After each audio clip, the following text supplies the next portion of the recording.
गरुड़, इसे पता नहीं चलना चाहिए कि हम मंथन की ओर अग्रसर हो रहे हैं।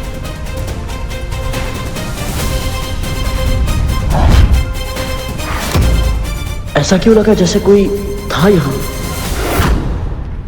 नहीं, कुछ अधिक ही सोच रहा हूं मैं।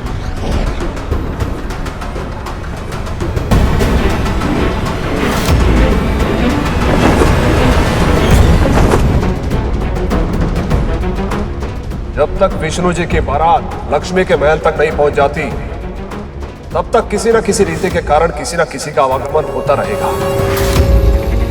अभी अपना कार्य करने का उचित समय नहीं है। हमें सही अवसर की प्रतीक्षा करनी होगी।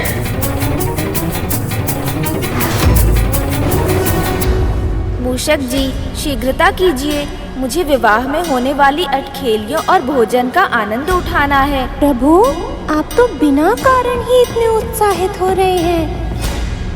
वहाँ किसी को आपकी अनुपस्थिति का आभास भी नहीं है। नहीं मूषक जी, मेरे मामा श्री का विवाह है, ऐसे कैसे मुझे भूल सकते हैं। वहाँ सभी विधियाँ पूर्ण होती जा रही हैं, किंतु अभी तक किसी ने आपका आवाहन नहीं किया।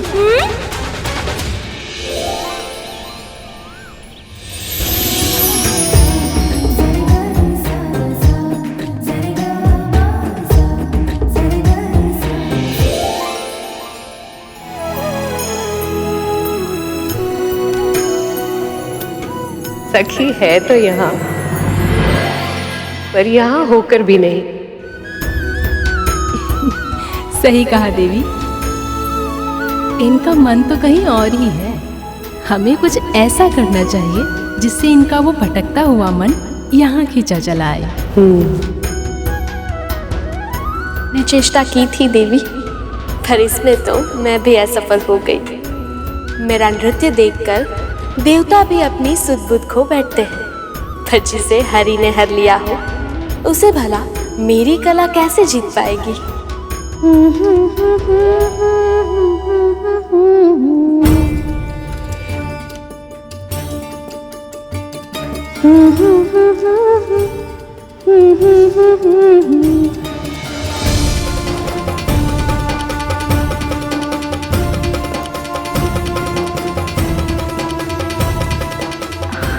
विंता, क्या हुआ? गाओ ना। मैं कैसे गाऊं? देवी, आप गंधर्व और अप्सराओं को छोड़कर इस दासी का गीत सुनेंगे?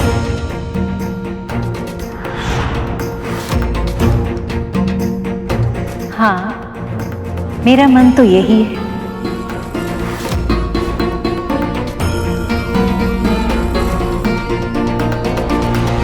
विंता, गाओ ना।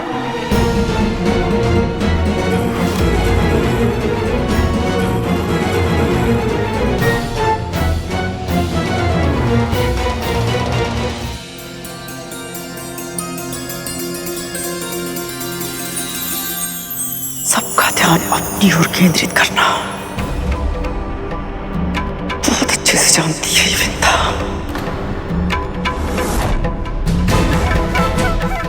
मुझे सबका ध्यान अपनी ओर आकर्षित करना ही होगा।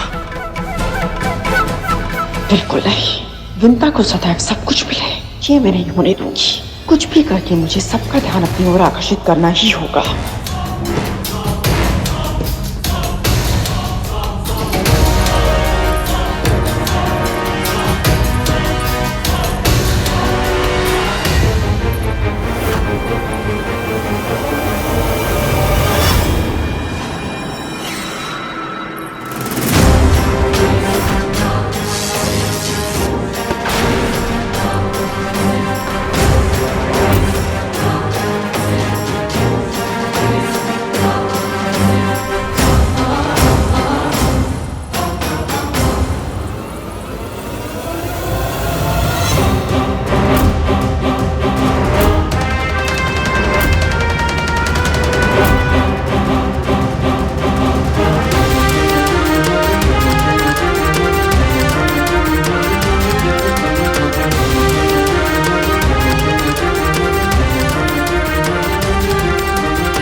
न जाने अचानक ऐसा आभास क्यों हो रहा है, जैसे गरुड़ के मेरे पास आने पर होता है।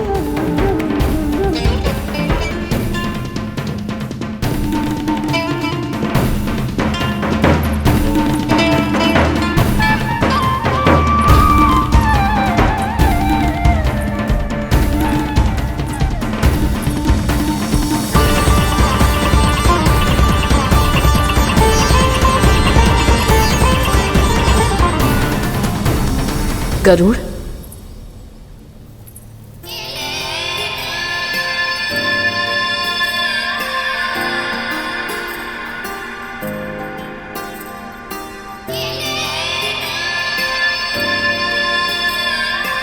मैं भी पुत्र प्रेम में अधीर हो जाती हूँ।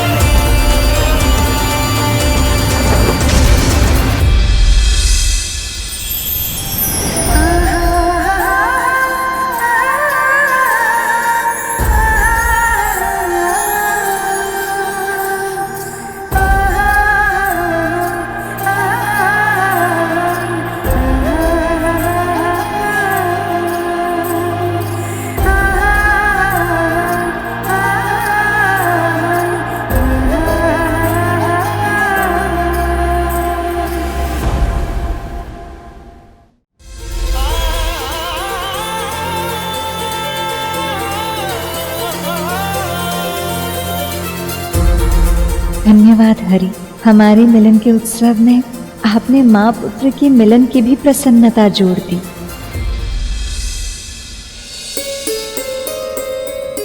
भक्तों की प्रसन्नता में ही हमारी प्रसन्नता है, और गरुड़ जैसे कर्तव्यनिष्ठ भक्त की चिंता करना मेरा धर्म है।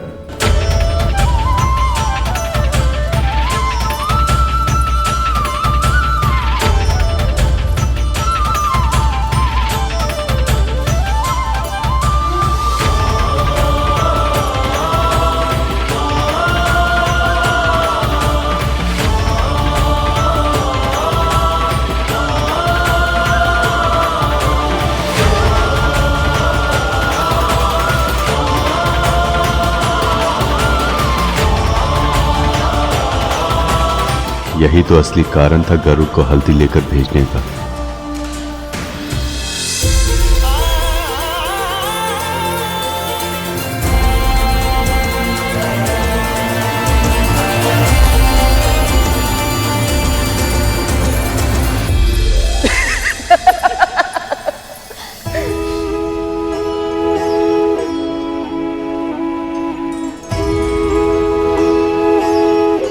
माँ, आप बहुत बदली हुई लग रही है माँ।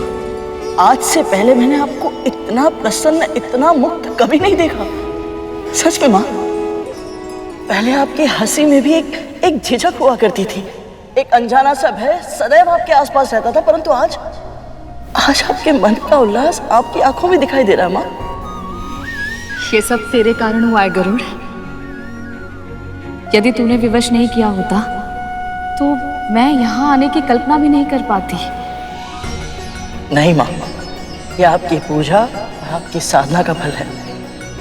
मैं इस श्रेय के योग्य नहीं। तूने क्या किया है तुझे अनुमान भी नहीं है पुत्र। तुझे पता है यहाँ सब मुझे गरुड़ की माँ कहकर पुकारते हैं। माता पिता के जीवन में जब एक क्षण आ जाए तो उससे अधिक प्रसन्नता की बात और कोई नहीं हो सकती। ये तो आपका और पिताजी का आशीर्वाद है माँ। केवल वही नहीं गरुड़, नारायण की कृपा के बिना ये सब कभी संभव नहीं हो पाता। बस बस, तुम दोनों माँ पुत्र यहाँ खड़े खड़े बातें ही करते रहोगे। प्रतीक्षा कर रही हैं देवी लक्ष्मी।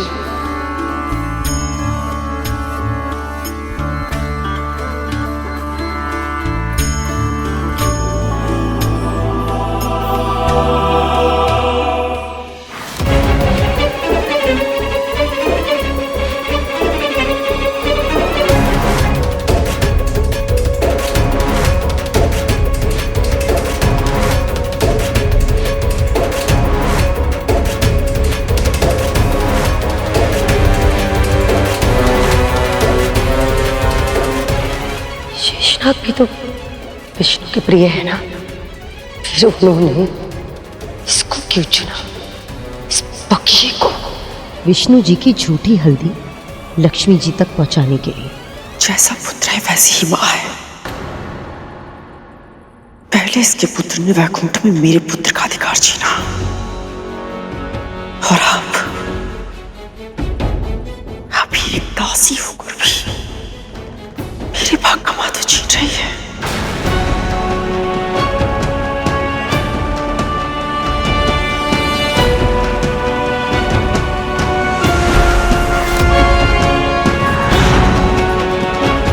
खतरू,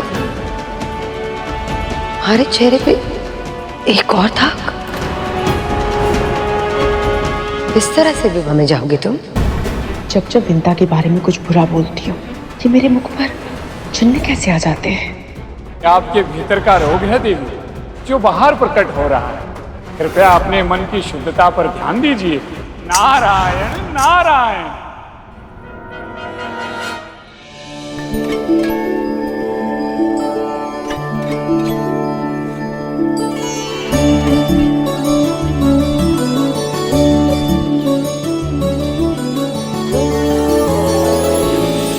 ये लीजिए माँ, विवाह की हल्दी।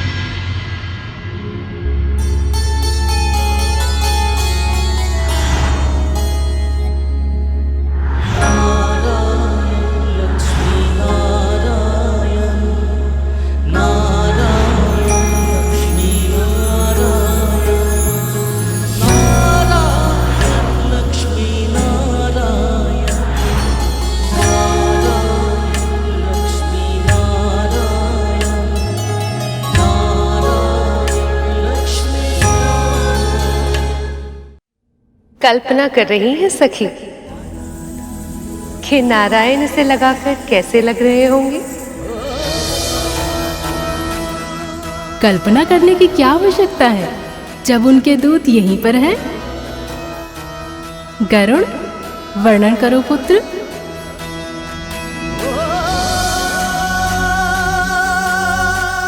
हल्दी लगने के बाद प्रभु इतने अद्भुत, इतने अनुपम लग रहे थे कि उनके इस वर रूप का वर्णन करने के लिए जिन शब्दों की आवश्यकता है वो शब्द बने ही नहीं हमारा। अर्थात इस वर अवतार में प्रभु सबसे विशेष, सबसे अद्भुत लग रहे थे।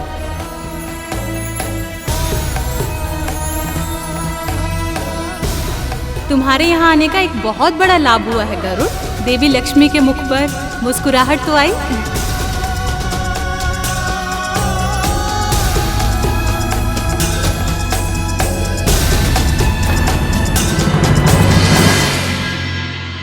हल्दी दे दी ना गरुड़,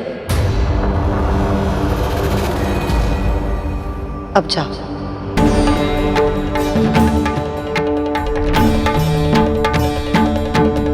तुझ में इतनी भी समझ नहीं है कि स्त्रियों का उत्सव है, तू यहाँ नहीं रह सकता। परंतु महारानी, मैंने प्रभु को इस रूप में देखा है, तो मुझे माता लक्ष्मी को भी इस रूप में देखना है।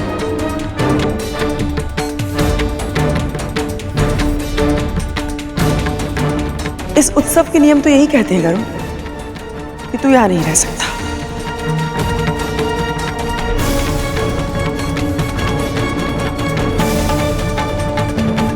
क्यों विंता,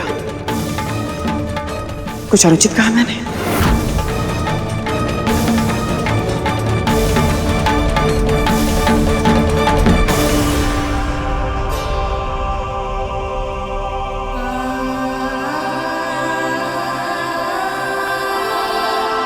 गरुड़, कद्रू दीदी उचित कह रही है। स्त्रियों के उत्सव में पुरुषों की उपस्थिति संभव नहीं है। ना तो अपनी माँ के साथ समय बिता पाया और ना ही माता लक्ष्मी के सानिध्य का अनुभव कर पाया। ऐसे ही जाना पड़ रहा है। यहाँ केवल स्त्रियां और छोटे बालक ही उपस्थित रह सकते हैं। तो आपका अर्थ ये है माँ कि छोटे बालकों को यहाँ रहने की आज्ञा मिल सकती है? अवश्य मिल सकती है, पर तू छोटा कहाँ है? बड़ा हो गया है तू, चल जा यहाँ से। मैं जानती हूँ गरुड़, तेरा कितना मन था माता लक्ष्मी की हल्दी देखने का, किंतु विवाह के भी कुछ नियम होते हैं।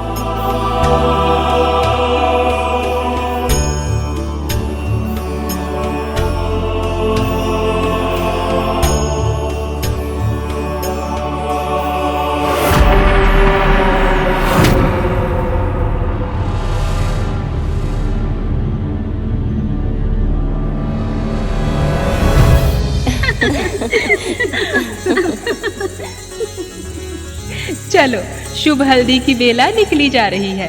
प्रभु विष्णु की हल्दी से अपनी सखी को सजाए। चलो फिर आज रंग ही दे देवी लक्ष्मी को उनके हरी के रंग में। चलिए आरंभ करते हैं हल्दी की रस्म।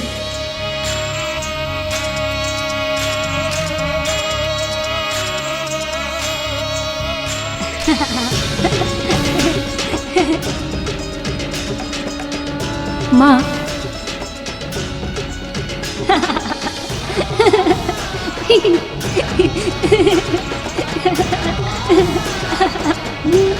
स्वर कहाँ से आ रहा है?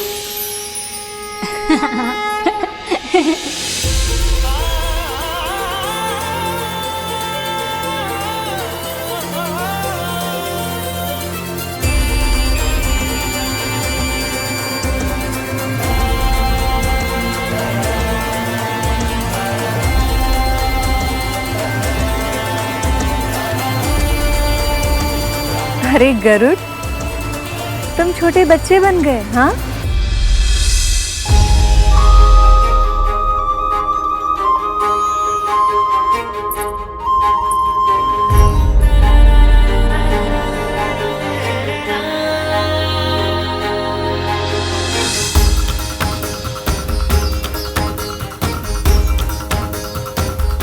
बस अब मुझे ये बताइए कि अब तो मुझे यहाँ रहने की आज्ञा मिल सकती है ना? हाँ, इतने प्यारे से भोले भाले पक्षीराज को कौन रोक सकता है भला?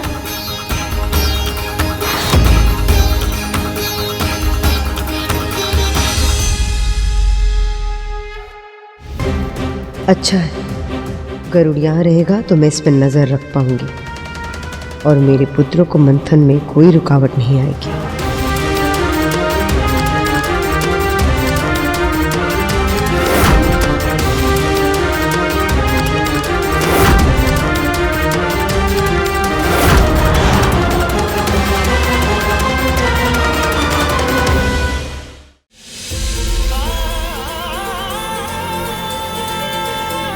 अरे गरुड़, तुम छोटे बच्चे बन गए, हाँ?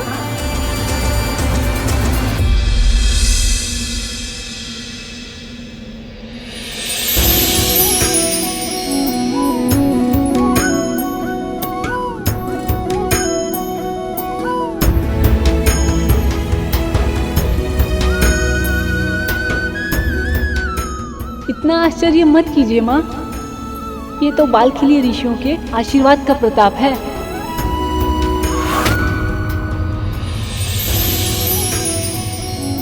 बस अब मुझे ये बताइए कि अब तो मुझे यहाँ रहने की आज्ञा मिल सकती है ना? हाँ, इतने प्यारे से भोले भाले नन्हे पक्षीराज को कौन रोक सकता है भला? तुम यही रुकोगे।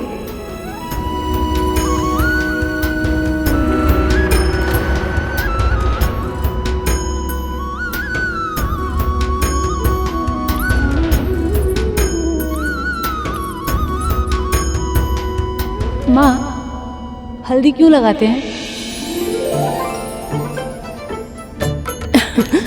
हल्दी में जीवाणुरोधी विषाणुरोधी गुण होते हैं। इसे लगाने से कोई भी रोग नहीं होता। अरे वाह माँ, इसके और भी लाभ हैं? हाँ, इससे रूप और अधिक निखरता है। पर माँ, प्रभु नारायण और माँ लक्ष्मी तो पहले से ही अजर अमर हैं और सुंदरता की परिभाषा तो स्वयं माँ लक्ष्मी है, तो फिर इन दोनों को हल्दी की क्या आवश्यकता?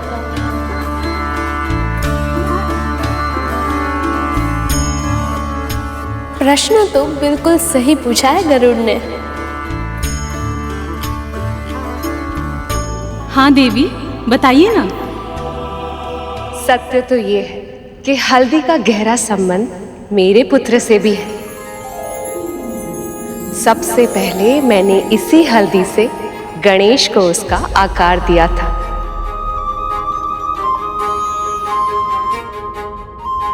तब जाके गणेश को उसका साक्षात रूप मिला।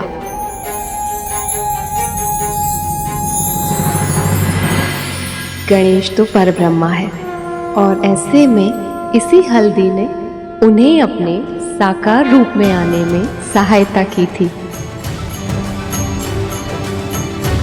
संसार की सबसे शुद्ध, सबसे पवित्र जड़ी बूटियों में से एक है।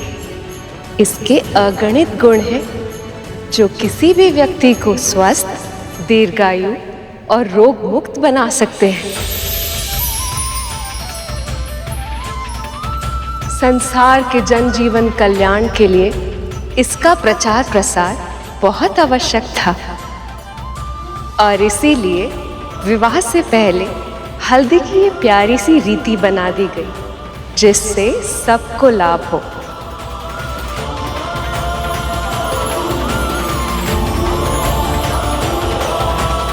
अद्भुत माँ, तब तो मैं आपको हल्दी युक्त रूप में देखने के लिए बहुत उत्साहित हूँ।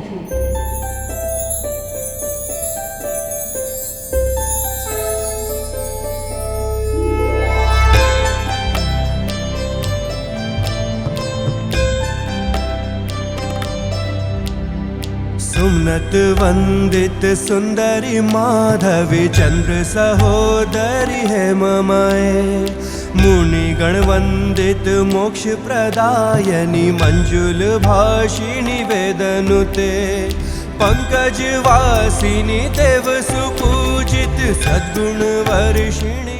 लक्ष्मी, वैसे तो आपको सुंदर दिखने के लिए किसी भी वस्तु की आवश्यकता नहीं, किंतु आपको ये सब रस्में करते देखने मेरे लिए भी सौभाग्य की बात है।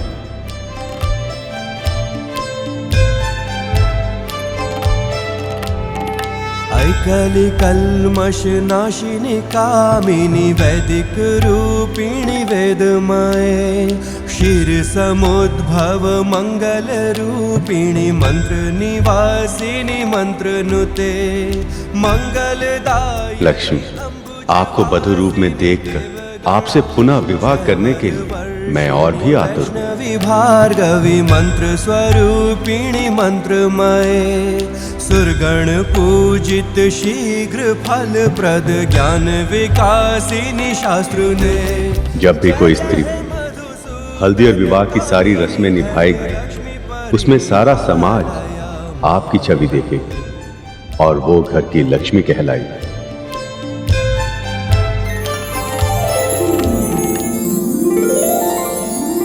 पहले मैं हल्दी लगा देती हूँ। नहीं, पहले मैं जाऊंगी।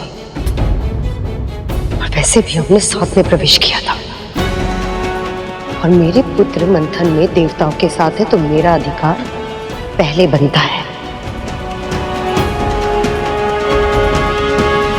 मुझे उससे कोई अंतर नहीं पड़ता है दीदी।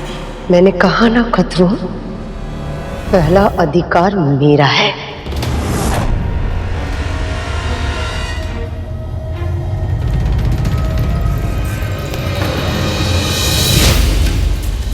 चलिए माँ, लक्ष्मी माँ को हल्दी लगाइए।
एक सच्चे हृदय वाले भक्त की अनुपस्थिति में ये हल्दी की रस्म भी अधूरी रह जाती।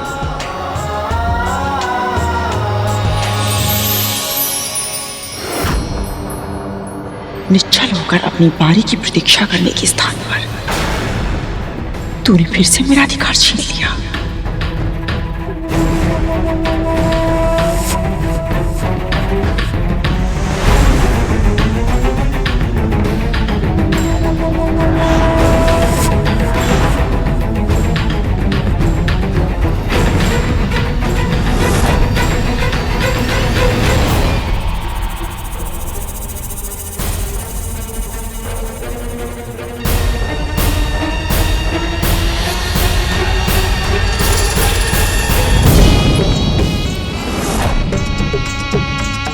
हल्दी खत्म।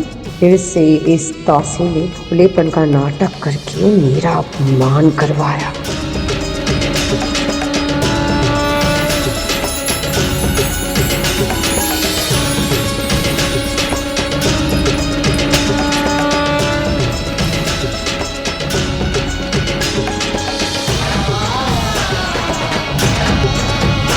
बहुत सुंदर लग रही हैं आप। आपको किसी की नजर ना लगे।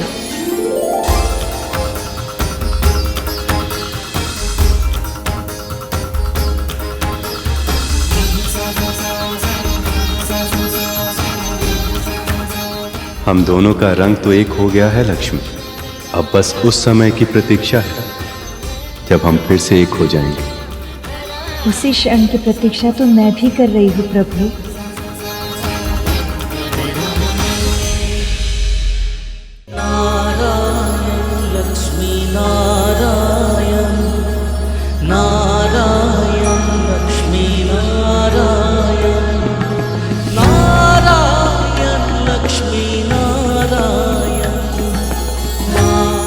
अब आपके साथ होने की प्रतीक्षा मुझसे नहीं हो पा रही।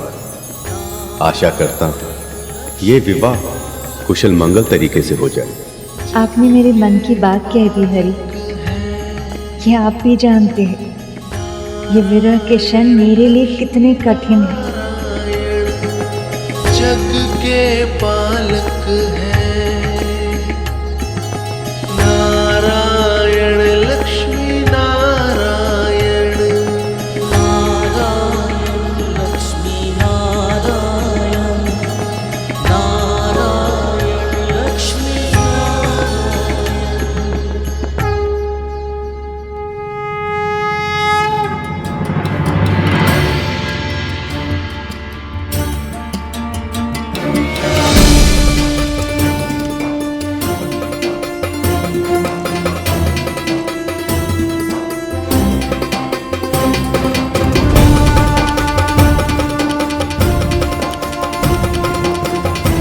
पिताजी क्या हुआ?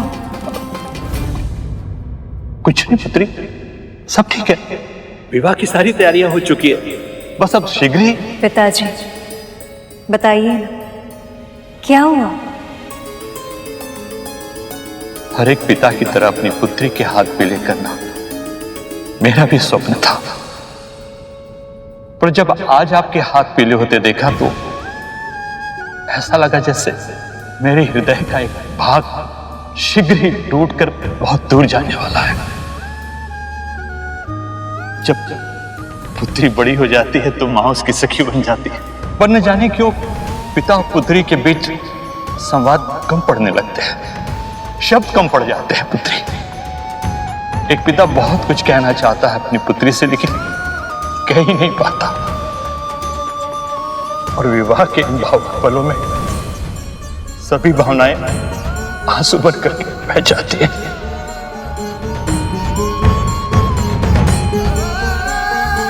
पिताजी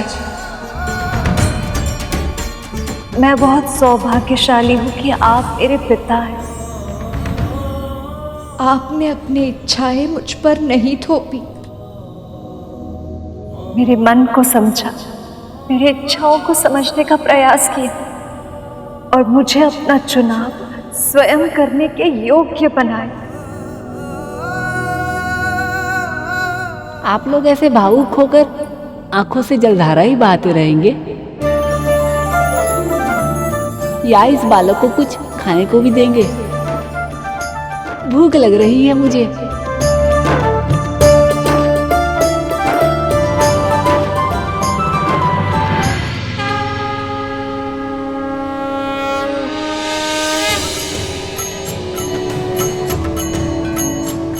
प्रभु, अब आपको कुछ खा लेना चाहिए। हम दोनों ने इतना श्रम कर लिया है कि मुझे तो बहुत भूख लगाई है।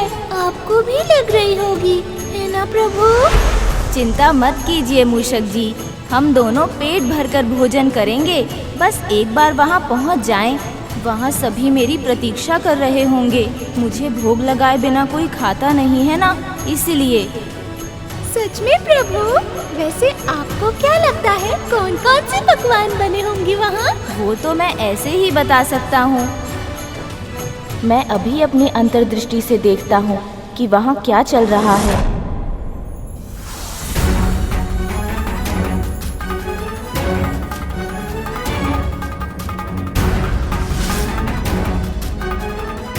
बहुत स्वादिष्ट भोजन है। और ये मोदक तो गणेश जी को बहुत प्रिय है ना? ये क्या, उसे तो सभी पकवान बहुत प्रिय हैं। अभी यहाँ होता तो बहुत चाव से खाता वो। किंतु देखिए ना, विलंब होने के कारण इन सब का आनंद उठाने से चूक गए हैं प्रभु गणपति।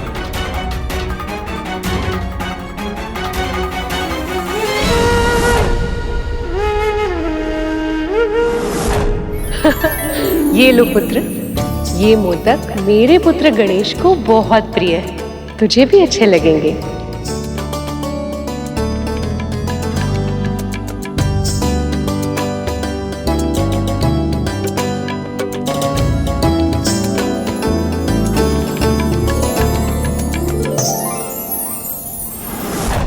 बिना मुझे भोग लगाए ही उन लोगों ने भोजन करना आरंभ कर दिया। किसी को मेरा ध्यान भी नहीं आया। ये मेरा अपमान है।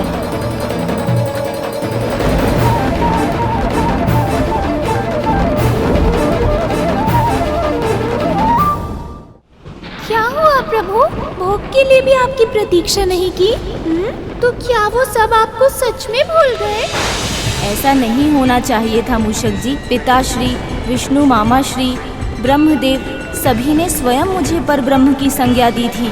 उन्होंने ही ये नियम बनाया था कि हर आयोजन में सबसे पहले मेरी पूजा की जाएगी। और अब वो सब स्वयं ही ये नियम भूल गए। कारण चाहे जो भी रहा हो, पर कर्तव्य से बंधे होने के कारण मैं इस नियम का पालन करने के लिए विवश हूँ। मैं नहीं चाहता था कि इस विवाह में कोई भी विघ्न आए, पर जहाँ गणेश उपस्थित ना हो वहाँ विघ्न का आना तो निश्चित है। अब इस विवाह में आने वाले विघ्न के प्रकोप को उन्हें स्वयं ही संभालना होगा।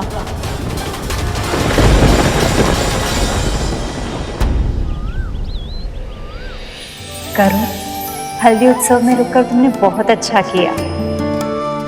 हाँ करुण, तुम्हारे बाल रूप ने इस उत्सव का आकर्षण और भी अधिक बढ़ा दिया। मैंने कुछ नहीं किया है माँ, तो माता लक्ष्मी ने मुझे इस रूप में दर्शन देकर मुझ पर कृपा की है। परंतु अब मैं इन्हें वधु रूप में देखने की प्रतीक्षा नहीं कर पा रहा हूँ। देखा सखी, विवाह की प्रतीक्षा में जब दूत ही इतना उतावला हो रहा है तो उसके प्रभु कितने छटपटा रहे होंगे। ये कल्पना सहज ही की जा सकती है। मुझे भी उतनी ही प्रतीक्षा है जितनी मेरे हरि को है।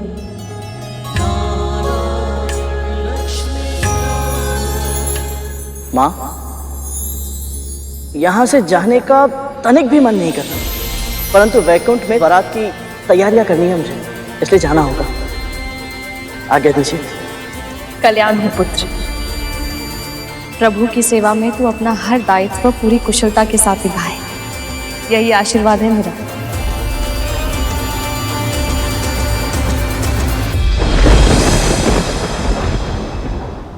आना भी चाहिए प्रभु, विघ्न तो आना ही चाहिए। मैं तो कहता हूँ हम इसी क्षण कैलाश वापस चलते हैं। वो प्रभु विष्णु और माँ लक्ष्मी अवश्य है, पर आपके बिना उनका विवाह भी संभव नहीं है। ये बात पूरे संसार को पता चल जानी चाहिए। मैं एक विचित्र दुविधा में फंस गया हूँ मूषक जी। मुझे पूरा विश्वास है मेरे मामा मामी श्री जानबूझकर मेरी अवहेलना कभी नहीं करेंगे। मैं जानता हूँ वो पूरे मन से यही चाहते हैं कि मैं उनके विवाह में सम्मिलित होऊं, पर अपने उत्साह में मेरी प्रतीक्षा ना करके उन्होंने मेरे सामने एक ऐसी समस्या उत्पन्न कर दी है जिसका समाधान मेरे पास नहीं है। एक ओर है संसार का नियम जो कहता है कि किसी भी मंगल कार्य को पूरा करने के लिए मेरा आह्वान, मेरा सत्कार और मेरा आशीर्वाद होना आवश्यक है। इनके बिना कोई ना कोई अवरोध अवश्य उत्पन्न होगा जिसे कोई टाल नहीं सकता। पर दूसरी ओर मेरा मन है मूषक जी, जो जानता है कि ये विवाह केवल उन दोनों के लिए ही नहीं, पूरे संसार के कल्याण के लिए कितना आवश्यक है, और इसीलिए मैं इसमें किसी भी तरह का अवरोध उत्पन्न नहीं होने देना चाहता। ये युद्ध हृदय और मस्तिष्क के बीच है मूषक जी, और मैं इसमें फंस गया हूँ। अब जब तक मैं स्वयं को शांत नहीं कर लेता, मैं ना आगे जा सकता हूँ और ना ही पीछे।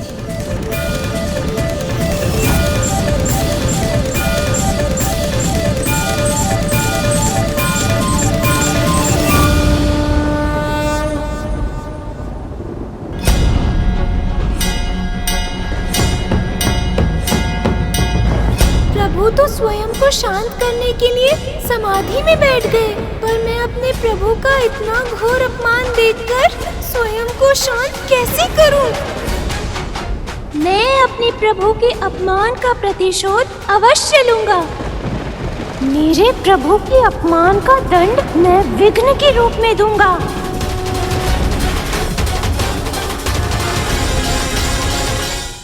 अभी मैं वैकुंठ के लिए निकलता हूँ माँ। ये लो पुत्र, सबके लिए मिठाई।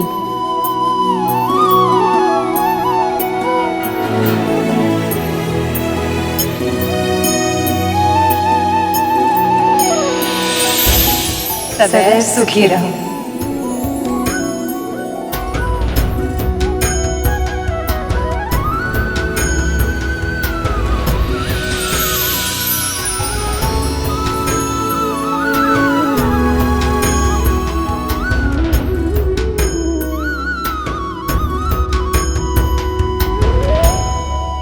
यदि विंता और उसके पुत्र को प्रभु विष्णु और माँ लक्ष्मी से ऐसे ही महत्व मिलता रहा तो वो दिन दूर नहीं जिस दिन सब भूल चुके होंगे कि दासी कौन है और स्वामिनी कौन है।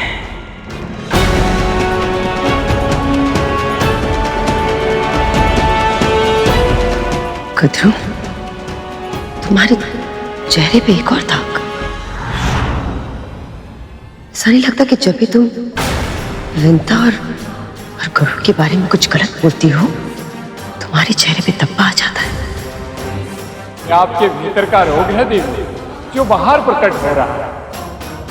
कृपया अपने मन की शुद्धता पर ध्यान दीजिए। इसका अर्थ है देवर्षि नारद सत्य कह रहे थे। इन दोनों के कारण मेरी चिंता बढ़ती जा रही है और मेरी सुंदरता बिगड़ती जा रही है। पर कब तक षड्यंत्र करेगी है? बस एक बार मेरे पुत्रों को अमृत मिल जाए, फिर सदैव के लिए मेरी चिंता समाप्त हो जाएगी। अमृत पाने की तुम्हारी इच्छा ही रह जाएगी कद्रू, क्योंकि जब तक विवाह संपन्न होगा मेरे पुत्र सारा अमृत चुरा चुके होंगे।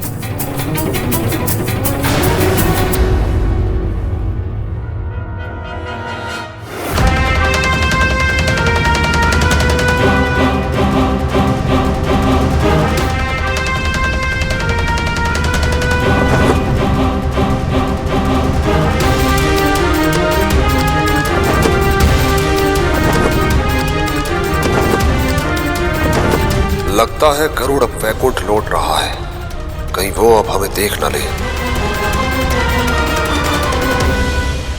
गया गरुड़ वापस। अब चलिए महाराज, मंथन आरंभ करते हैं। आना भी नहीं, अभी तो केवल हल्दी हुई राहु। जब तक बारात वैकुंठ से निकलकर लक्ष्मी निवास तक नहीं पहुंच जाती, तब तक किसी न किसी रीति के कारण किसी न किसी का आना जाना होता रहेगा। हमें उचित अवसर की प्रतीक्षा करनी होगी राहु। मैंने ये कभी नहीं सोचा था कि मैं ये सब कहूंगा, पर मुझे कहना पड़ रहा है। अब तो मेरा भी मन हो रहा है महाराज कि शीघ्र ही ये सभी रीतियां समाप्त हो और विष्णु बारात लेकर लक्ष्मी निवास पहुंचे, ताकि हम यहाँ अमृत पाने का प्रयास आरंभ कर सके। धैर्य राहु, धैर्य। आप सभी विश्वास नहीं करेंगे वहां क्या हुआ। मैंने माता लक्ष्मी का हल्दी उत्सव देखा, साक्षात अपने बाल रूप में। प्रभु, माता लक्ष्मी इतनी सुंदर लग रही थी कि मैं वर्णन भी नहीं कर सकता। देवी लक्ष्मी ने मेरे सखा के लिए कोई संदेश नहीं भेजा करो। नहीं तो महादेव, परंतु हाँ, माँ पार्वती ने हम सभी के लिए मिठाई भेजी है।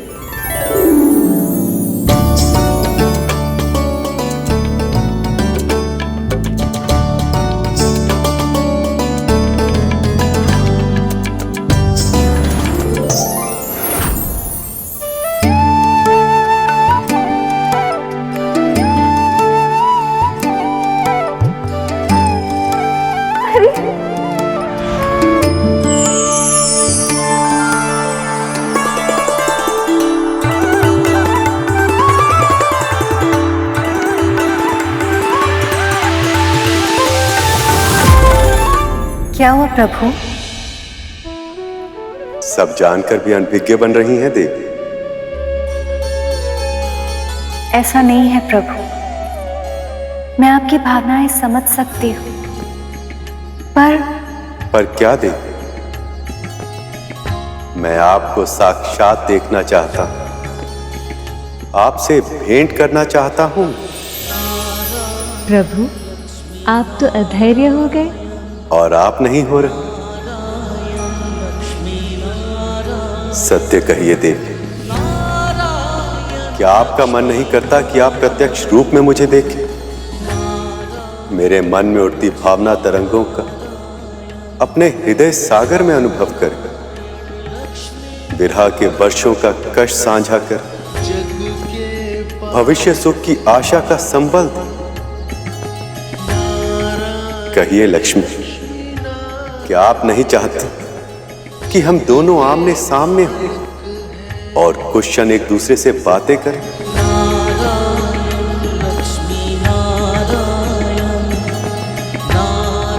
पर प्रभु, ये कैसे संभव है? आप चाहें तो असंभव भी संभव हो सकता है देवी।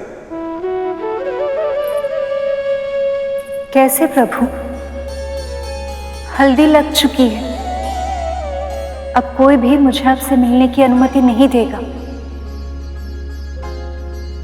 देवी पार्वती और अन्य सखी हमेशा मेरे साथ रहती है। दिन रात आठों पहर में पहरे में रहती हूँ। और यदि ये पहरा तोड़कर मैं आपसे भेंट करने आऊं तो?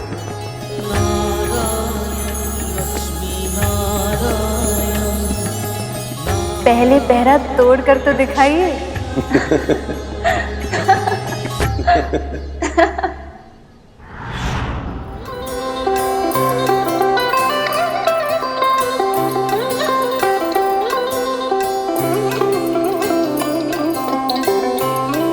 मैं आपके मन की व्यथा समझ सकता हूं सखा। आपका शरीर तो यही है, पर मन कहीं और ही है।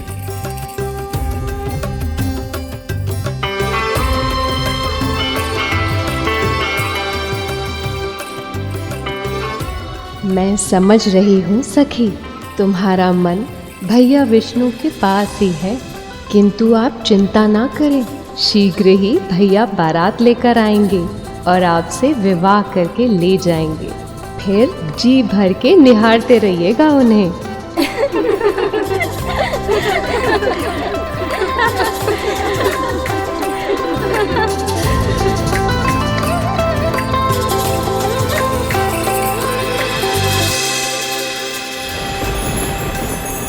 प्रभु का क्रोध तो हर क्षण बढ़ता ही जा रहा है, जिसका प्रभाव इस बिगड़ते वातावरण से स्पष्ट हो रहा है। अब तो विवाह का दूसरा उत्सव भी आरंभ होने वाला है। जब तक वो प्रभु का आवाहन नहीं करेंगे, तब तक इनका क्रोध शांत नहीं होगा। नहीं, वो सब मेरे प्रभु को भूलकर उत्सव मनाए, मेरे प्रभु का अपमान करे, मैं ऐसा नहीं होने दूंगा। अब ये विवाह बिना अवरोध के संपन्न नहीं होने दूंगा मैं।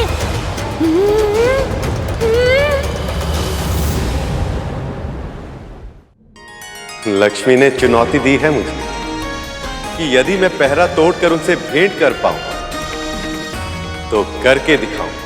आपने चुनौती नहीं, अनुमति दी है उन्हें। सत्य तो ये है सखी कि आपकी ना में भी हाँ ही छुपी है। मैं आपकी तड़प समझ सकता हूं सखा।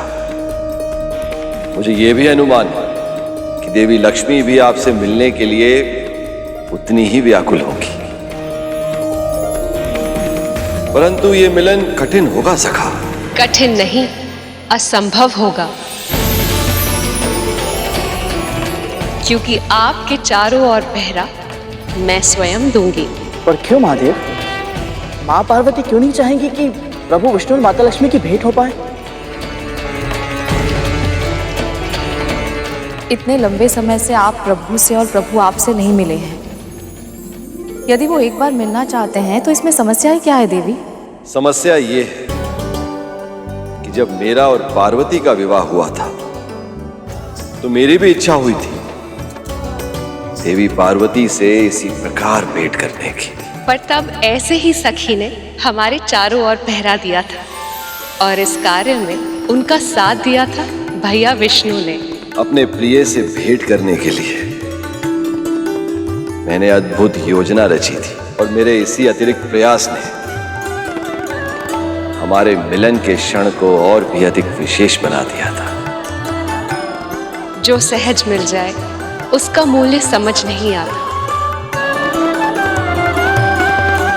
अब चुनौती दी है तो उसे कठिन बनाना तो होगा। चाहे कितना भी कठिन क्यों ना हो, मैं ये चुनौती अवश्य पूर्ण करूंगा। मुझे स्वीकार है सखी।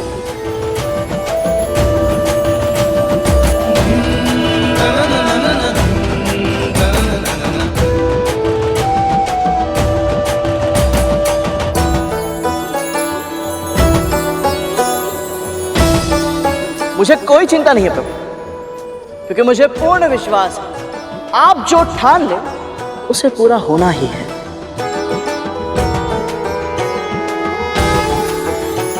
हाँ प्रभु, गरुड़ सही कह रहा है। आप अपने निश्चय में अवश्य सफल होंगे प्रभु।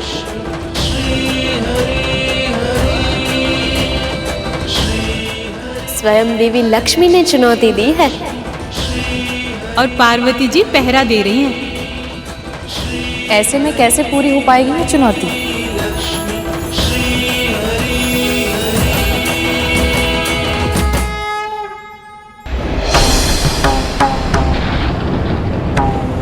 मेरे प्रभु को विवाह में आमंत्रित करके भी किसी को ये विचार नहीं आया कि प्रभु गणेश जी अभी तक पहुंचे क्यों नहीं। ये घोर अन्याय है। त्रिदेव ने स्वयं प्रथम पूज्य का आशीर्वाद दिया था मेरे प्रभु को और उन्हें ही भूल गए। किंतु न्याय मैं करूंगा इस विवाह में विघ्न डालकर। अब संसार देखेगा प्रभु गणेश जी के छोटे मूषक का बड़ा पराक्रम। मैं किसी की मंशा को सफल नहीं होने दूंगा। मैं अपने प्रभु को साक्षी मानकर प्रण लेता हूँ कि अब ये विवाह नहीं होगा। मैं अपने प्रभु के अपमान का प्रतिशोध लूंगा।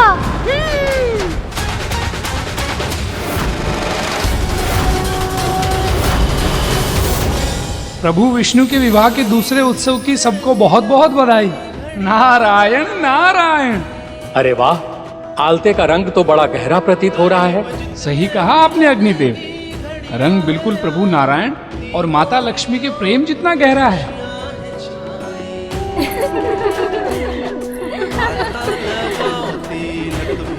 माँ, ये मेहंदी को छूकर आशीर्वाद दे ताकि हम भी इसे लगाकर सौभाग्य प्राप्त कर सकें। लक्ष्मी से मिलन को हरि को सजाओ।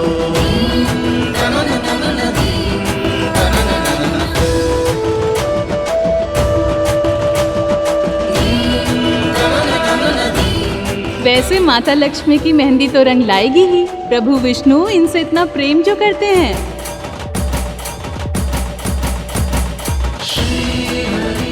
किंतु क्या इतना प्रेम करते हैं कि चुनौती जीत पाए?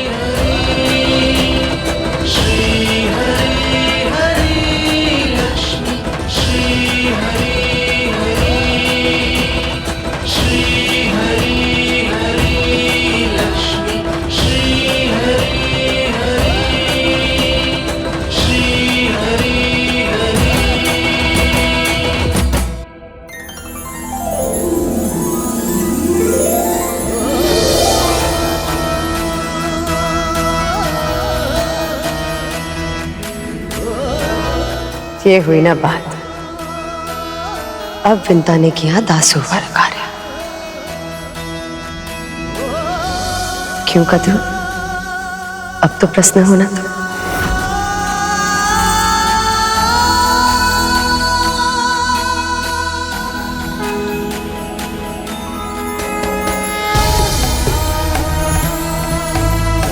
इन हाथों की रेखाएं सज गई आज।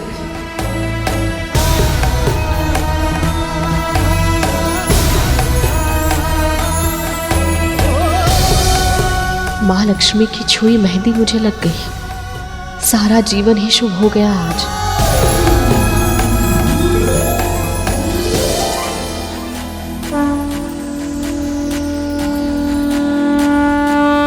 ऐसे कद्रू, मैं सोच रही थी कि तुम ऐसा धब्बों वाला मुख लेकर विवाह में कैसे सम्मिलित होगी। अच्छा नहीं लगेगा ना।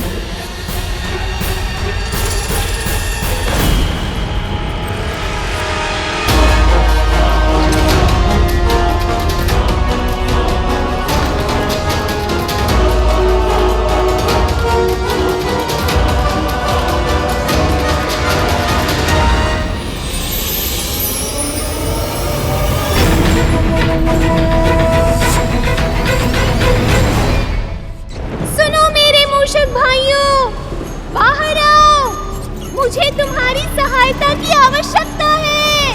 मेरे प्रभु का अपमान हुआ है। शीघ्रता करो, सभी यहाँ आओ।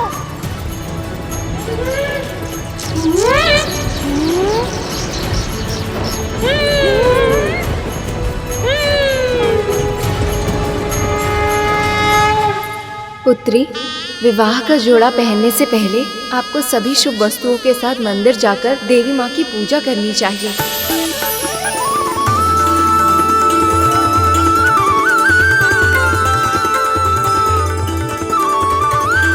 अकेली कहाँ चल दी सखी, हम भी आपके साथ चलें।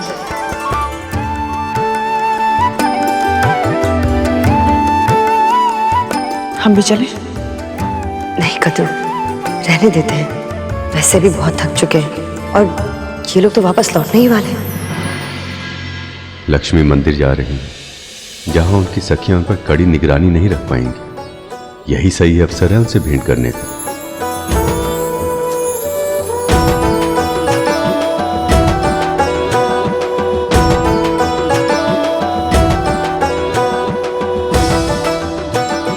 माँ लक्ष्मी, अब तो आप ही कोई मार्ग सजाइए। कुछ भी कीजिए, परंतु एक बार प्रभु से भेंट कर लीजिए। मन तो मेरा भी बहुत है, पर मैं चाह कर भी स्वयं कुछ नहीं कर सकती। देवी लक्ष्मी के दर्शन का सौभाग्य तो प्राप्त हो गया प्रभु। अब आप दर्शन देकर मेरा जीवन धन्य कर दीजिए। कुछ ऐसा कीजिए कि आप माता लक्ष्मी से भी मिले और किसी को दिखाई भी ना दें, ताकि आप चुनौती भी जीत जाएं और माता लक्ष्मी की आपसे भेंट करने की इच्छा भी पूर्ण हो जाए। सदा से भगवान भक्तों की समस्या का समाधान करते आए, आज एक भक्त ने भगवान की समस्या का समाधान कर दिया। अब तो देवी के मंदिर में ही भेंट होगी लक्ष्मी।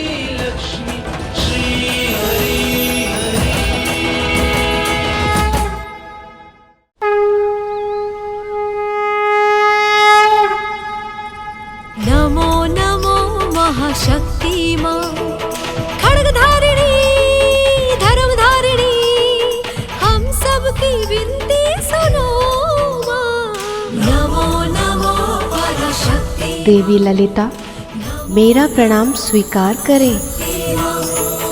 नमो नमो परशक्ति मां, नमो नमो परशक्ति मां। हे माँ ललिता, माता लक्ष्मी के इस शगुन के जोड़े पर विशेष आशीर्वाद दें। माँ, ऐसी कृपा करना कि मुझे उनके दर्शन भी हो जाए और वे चुनौती भी जीत जाए।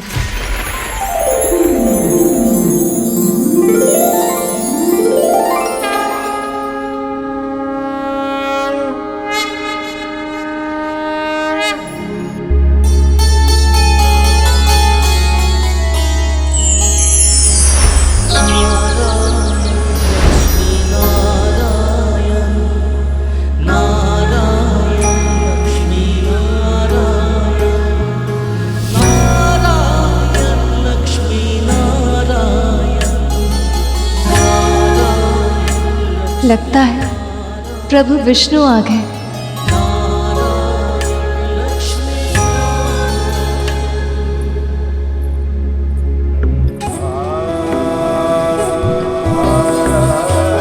प्रभु, प्रभु,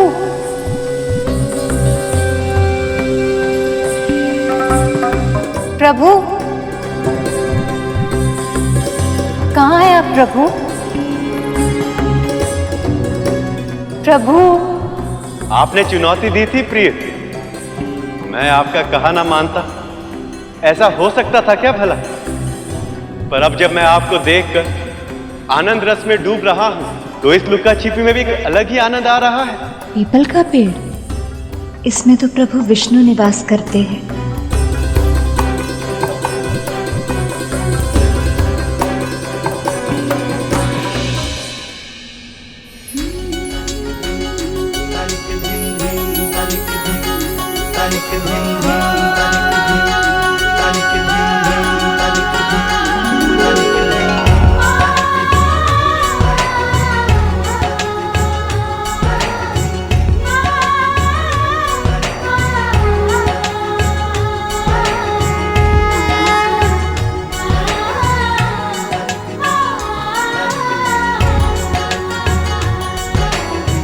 मुझे पता था प्रभु, आप अवश्य आएंगे।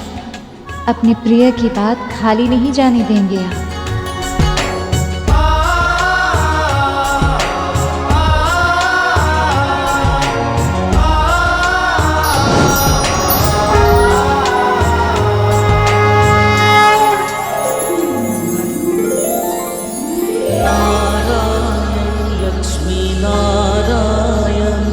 सत्य प्रभु, इस प्रत्यक्ष भेंट में आपको अपने सामने देखकर मुझे अनुभव हो रहा है कि आपको दृष्टि भर कर देखने के लिए मेरा मन कितना व्याकुल था।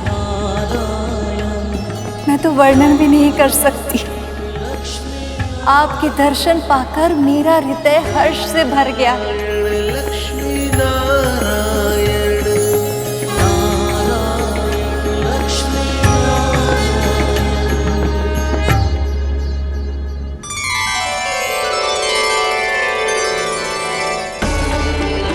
विंता, सखी लक्ष्मी कहाँ गई? बाहर उस वृक्ष की पूजा कर रही है माँ। आपकी चुनौती पूर्ण हुई देवी। पहरा तोड़कर मैंने आपसे भेंट कर ली। क्या अब आप मुझे इसका पुरस्कार नहीं देंगी? क्या चाहिए प्रभु? आपका साथ। जिन्होंने हमें सताया, बस उन्हें सताना चाहता हूं मैं।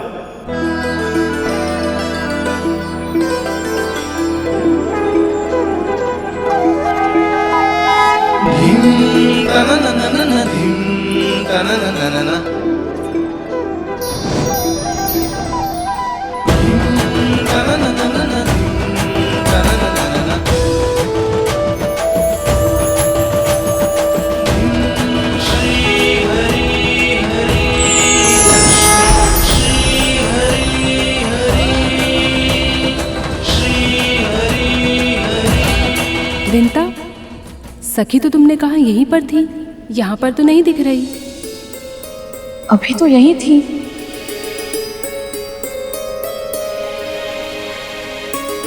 अचानक कहाँ? ऐसे हल्दी के बाद और विवाह से पहले कहीं जाना नहीं चाहिए। मैंने स्वयं देखा था, माँ उस वृक्ष की पूजा कर रही थी।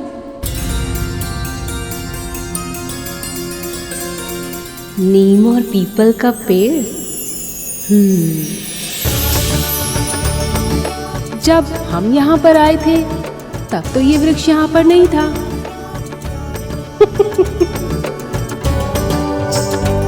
क्या हुआ माँ? विष्णु भैया, मैं अपनी पराजय स्वीकार करती हूँ। आपने चुनौती पूरी कर ली।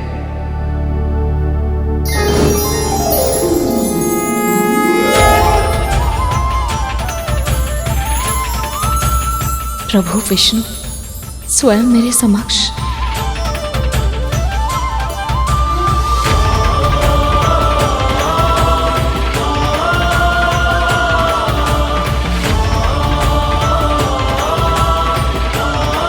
प्रभु, माँ, ये कैसे? पीपल के जड़ में भैया विष्णु का वास होता है और इसीलिए इस वृक्ष को शुभ माना जाता है। सदैव प्राणदायक वायु उत्सर्जन करता है ये वृक्ष। इसके पत्तों से कई रोग मुक्त हो जाते हैं और नीम के वृक्ष में सखी लक्ष्मी का निवास स्थल है। इसके पत्तों से चर्म रोग दूर होते हैं और आयु में वृद्धि होती है। अगणित औषधिक गुण होते हैं इस वृक्ष में। जिस प्रांगण में ये दोनों वृक्ष एक साथ विद्यमान हो, वो मंदिर बहुत सिद्ध हो जाता है।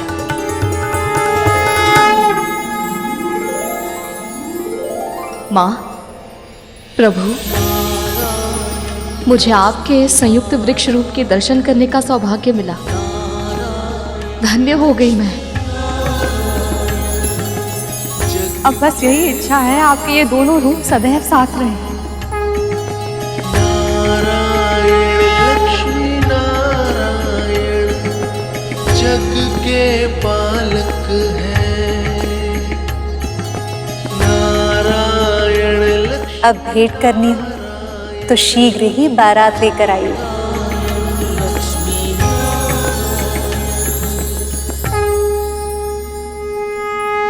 प्रभु विष्णु सारी चुनौतियां जीत सकते हैं, किंतु मेरी और मेरे मूषकों की आने वाली चुनौती नहीं जीत पाएंगे।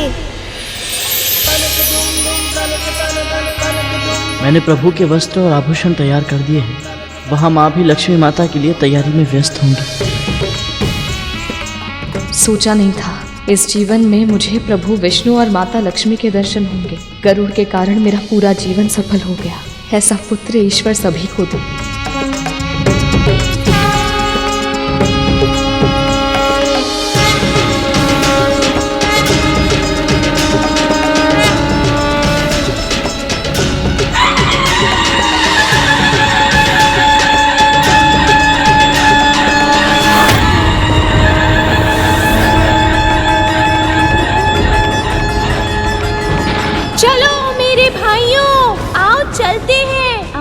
प्रभु के अपमान का प्रतिशोध लेने। ये विवाह इनके आशीर्वाद के बिना नहीं हो सकता। चलो इस विवाह को रोकते हैं। प्रभु विष्णु और माँ लक्ष्मी ने अपने विवाह में निमंत्रण अवश्य दिया, पर मेरे प्रभु के पहुँचने की प्रतीक्षा नहीं की। उन्होंने ने दीप अवश्य जलाया, पर मेरे प्रभु का आवाहन नहीं किया। पर हम अपने भगवान का ये अनादर सहन नहीं करेंगे। बारात ले जाने की शीघ्रता में वो सब मेरे प्रभु को भूल गए। पर जब मार्ग ही नहीं बचेगा तो बारात कैसे पहुंचेगी? हम बारात का मार्ग खोखला कर देंगे।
ऐसा क्यों हो रहा है मेरे साथ? लक्ष्मी मेरी अर्धांगिनी है। मैं जानता हूं कि उन्होंने मुझे पूरे हृदय से स्वीकार किया, पर फिर भी इस समय उनके वर के रूप में सजते हुए मुझे ऐसा क्यों लग रहा है कि भूल से भी कोई कमी नहीं रहनी चाहिए। यदि मैं देवी लक्ष्मी के लिए सर्वोत्तम सिद्ध नहीं हो पाया तो?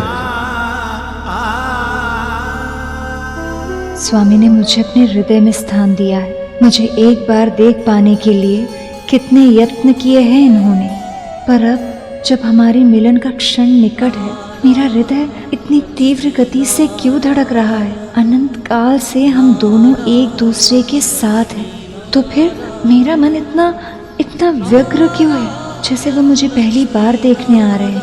यदि मैं उनके लिए सर्वोत्तम सिद्ध नहीं हो पाई तो? चलिए प्रभु, रथ तैयार है।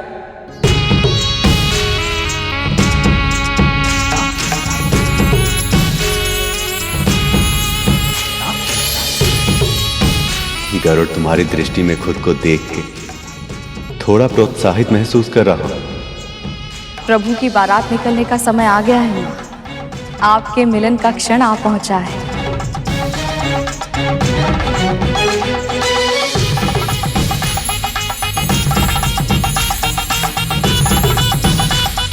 वृंदा, जैसे तुम्हारे मुखमंडल में मेरी छवि दिख रही है, वैसे ही श्री विष्णु को मैं दिखूं और कोई विघ्न न आए।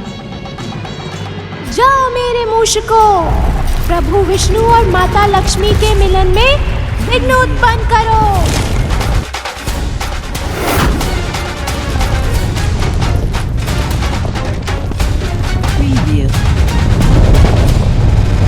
विघ्न आएगा तभी पता चलेगा कि विघ्नहर्ता के अपमान का परिणाम क्या होता है।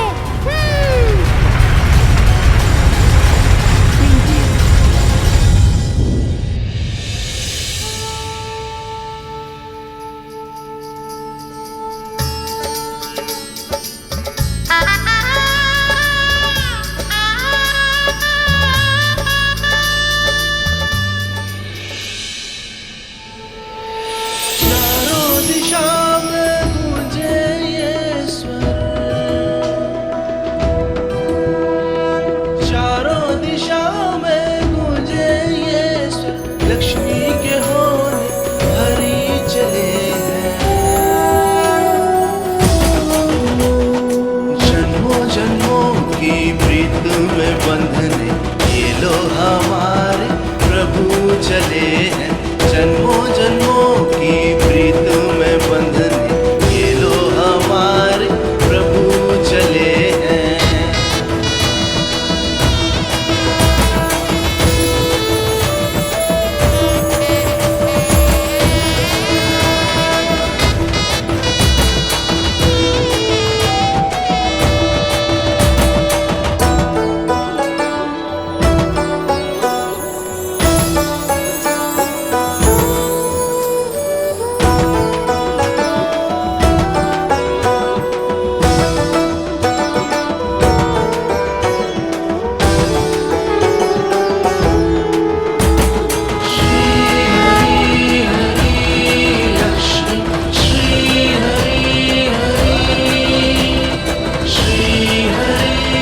सृष्टि के संचालक कृपा निधान परम प्रभु श्री विष्णु की, भक्त वत्सल्य भोले भंडारी नीलकंठ महादेव शिव शंकर की, परम प्रभु श्री विष्णु की, भक्त वत्सल्य भोले भंडारी नीलकंठ महादेव शिव शंकर की, शिव शंकर की, शिव शंकर की।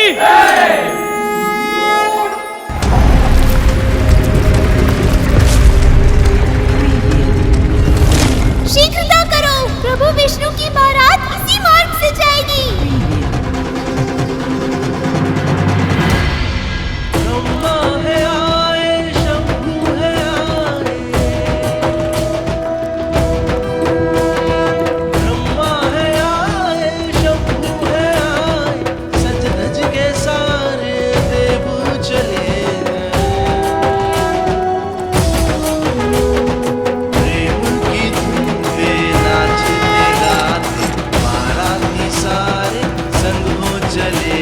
अब शीघ्र ही मैं अपनी प्राण प्रिय अपनी अर्धांगिनी देवी लक्ष्मी को उनके वैकुंठ लेकर आऊंगा।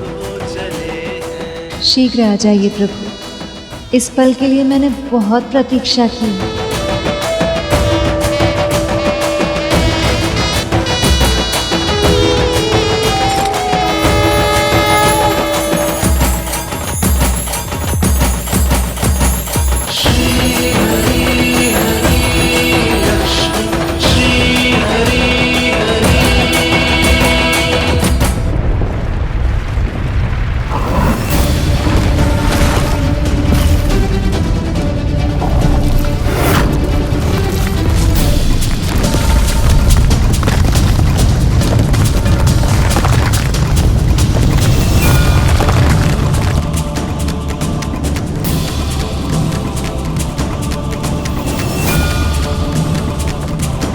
इस बारात को हमें रोकना है। मेरे मूषक भाइयों, इस भूमि को इस प्रकार खोदो कि बारात मध्य में ही रुक जाए। ये विवाह मेरे प्रभु के आशीर्वाद के बिना नहीं हो सकता, ये वचन है मेरा।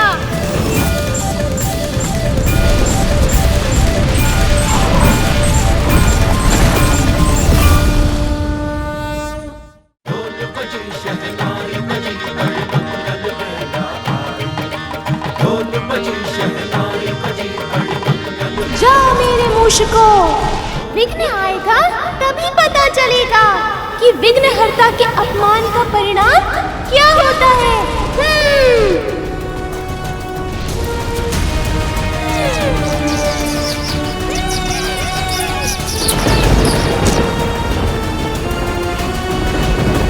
क्या हो रहा है ये?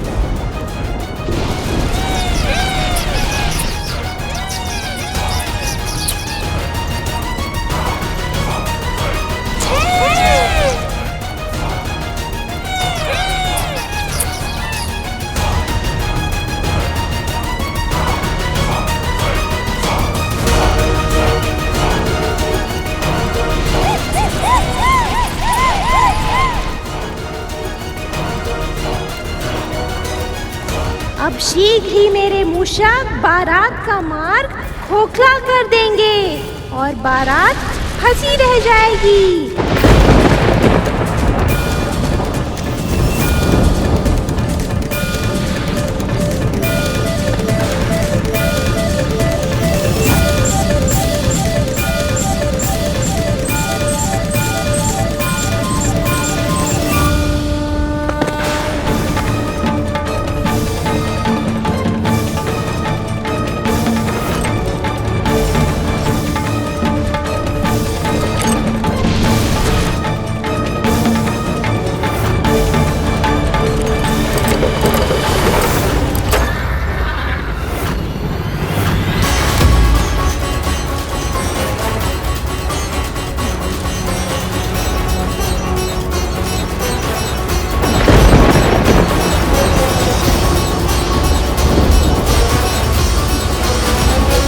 ये रथ का पहिया जमीन के अंदर कैसे धंस गया? ये क्या हुआ?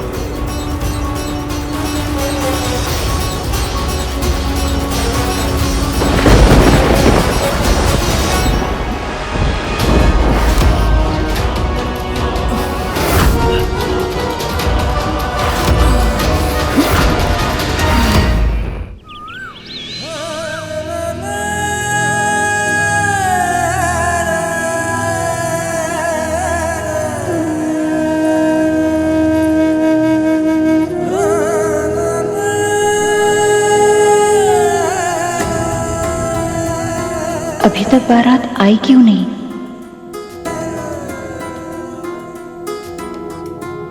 विष्णु जी की बारात बस पहुंचने ही वाली होगी।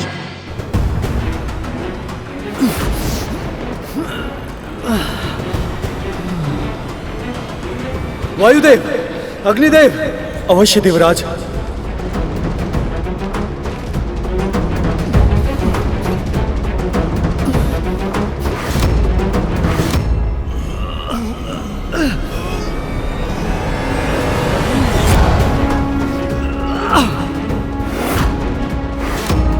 ये रथ का पहिया बाहर क्यों नहीं आ रहा है? प्रयास करना व्यर्थ है देवराज। भूमि पूरी तरह से खोखली हो चुकी है। इतनी मिट्टी में आगे बढ़ना संभव ही नहीं है। ये हो क्या रहा है? अभी कुछ समय पहले तो ये मार्ग बिल्कुल सही था, अब अचानक क्या हो गया? मैंने जानबूझकर असुरों को आमंत्रित नहीं किया है। प्रभु का आदेश था कि मैं हर विष्णु भक्त को विवाह में सम्मिलित होने के लिए आमंत्रित करूं। और ये सब जानते हैं ये असुर विष्णु भक्त नहीं है। यदि मैं उनको आमंत्रित कर भी देता तो भी वो यहाँ नहीं आते। असुर अवश्य ही उन असुरों का षड्यंत्र है। प्रभु की बारात में अवरोध उनके अतिरिक्त और कौन उत्पन्न कर सकता है बताओ? सही कह रहे हो गरुड़। ये असुर ही इतना ओछा कार्य कर सकते हैं। लक्ष्मी वहां बारात की प्रतीक्षा कर रही होंगी, पर हम सब तो यहां फंस गए। न जाने क्यों एक विचित्र सी चिंता हो रही है।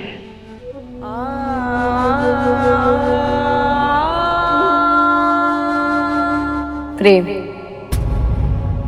ये भावना ही बहुत विचित्र है देवी। विरह में भी चिंता का अनुभव होता है और मिलन में भी, पर शीघ्र ही ये स्थिति अतीत बन जाएगी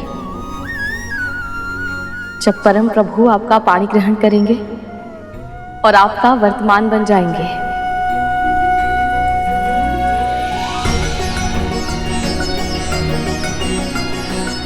पर इस समय आपकी चिंता दूर करने का एक उपाय है मेरे पास। गहरी सांस लीजिए। हाँ देवी,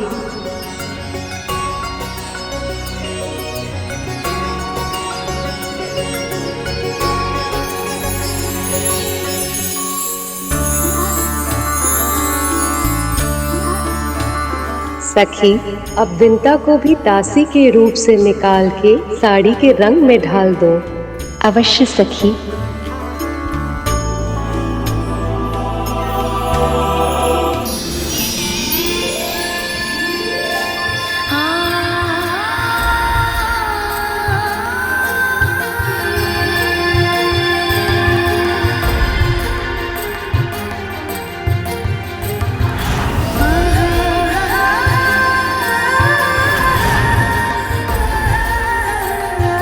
दास्ता का जीवन व्यतीत करते हुए मैं भूल ही गई कि मैं कभी रानी भी थी।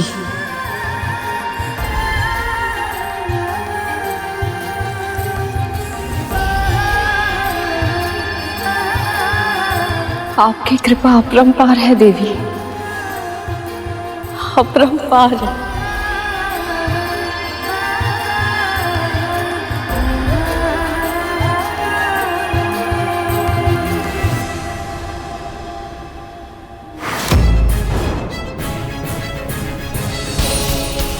अभी तक इसे मुझसे अधिक आदर और सम्मान तो मिल ही रहा था। अब इसे एक रानी के वस्त्र और आभूषण भी दे दिए। इस दासी को बार बार मुझसे अधिक महत्व क्यों मिल रहा था?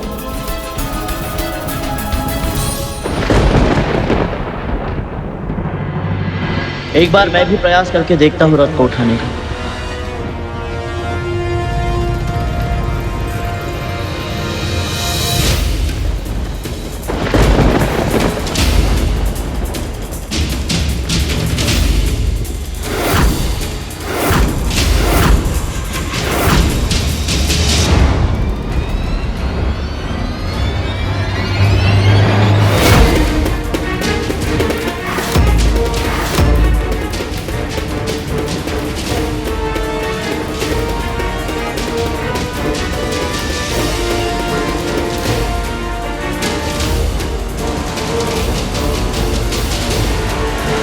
रुक जाइए।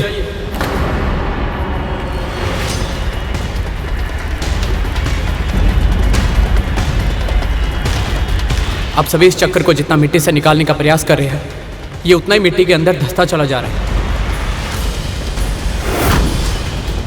केवल ये स्थान ही नहीं, अब आगे का पूरा मार्ग भी इसी प्रकार नष्ट हो चुका है।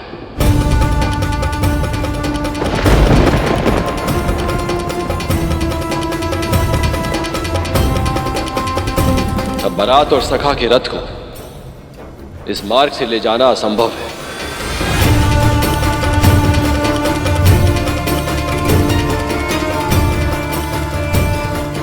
अभी तक प्रभु बारात के संग आए क्यों नहीं?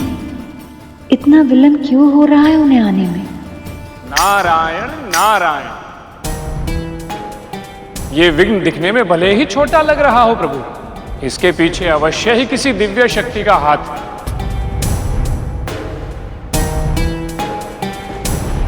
अन्यथा ये संभव ही नहीं है कि समस्त सृष्टि का संचालन करने वाले प्रभु विष्णु का रथ रुक जाए और मंदराचल पर्वत को उठाकर लाने वाला महाशक्तिशाली गरुड़ और सभी देवता मिलकर भी इस रथ को उठा तक नहीं पाए। नारायण नारायण। गणेश के होते हुए ये विघ्न कैसे आ गया? जब विघ्न आया तो मेरे प्रभु की याद आ गई। अभी तक मेरे प्रभु का विस्मरण हो गया था।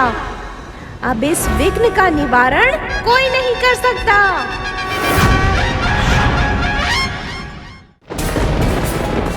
इतनी बड़ी भूल कैसे हो गई मुझसे? अखंड दीप जल गया है सखा। देवी लक्ष्मी ने दीप प्रज्वलित कर दिया है, अर्थात गणेश जी सीधा लक्ष्मी भवन में पहुंचे हैं। देवी लक्ष्मी से मिलन की खुशी में इतनी बड़ी भूल हो गई मुझसे। बिना गणेश जी के आवाहन के ही विवाह की रस्मों का आरंभ कर दिया मैंने।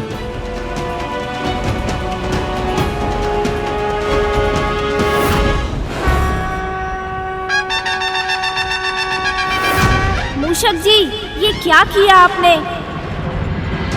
मैं ध्यान में इसलिए बैठा था कि इस समस्या का कोई निवारण कर सकूं, इसीलिए नहीं कि आप मेरे मामा श्री के विवाह में विघ्न उत्पन्न करें। ये आपने ठीक नहीं किया मूषक जी। प्रभु, जैसे भक्त को कष्ट से तड़पते हुए भगवान नहीं देख सकते, वैसे ही यदि कोई भगवान का अनादर करे तो एक भक्त ये चुपचाप कैसे देख सकता है? प्रभु, हमने वही किया है जो आवश्यक था।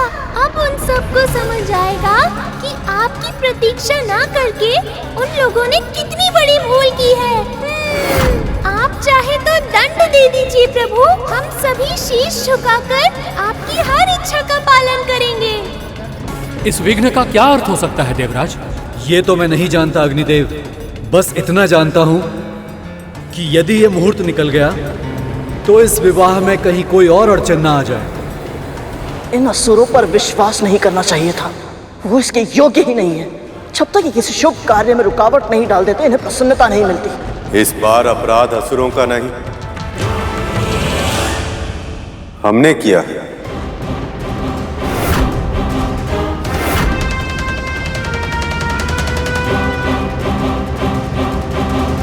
वो ये आप क्या कह रहे हैं?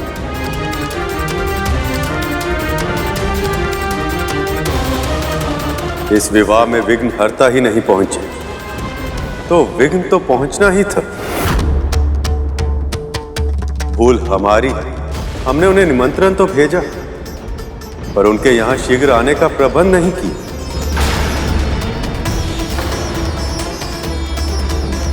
गणेश ऐसा नहीं कर सकता सखा। मैं अपने पुत्र को जानता हूं, वो जानबूझकर आपके विवाह में अवरोध उत्पन्न नहीं कर सकता। हाँ मामा जी, गणेश आपके विवाह की सूचना सुनकर ही बहुत उत्साहित था। वो विघ्न डालने की तो कल्पना भी नहीं कर सकता। मैं जानता हूं कार्तिकेय, संभव है ये कार्य उनके स्थान पर उनके मूषक की सेना ने किया। हमें दंड दीजिए प्रभु, हमें दंड दीजिए। हमने आपकी आपके मामा मामी श्री के विवाह में अवरोध उत्पन्न किया है। हम सभी दंड के भागी हैं। पता नहीं आपको हमारे कारण वहाँ कैसी स्थिति का सामना करना पड़े।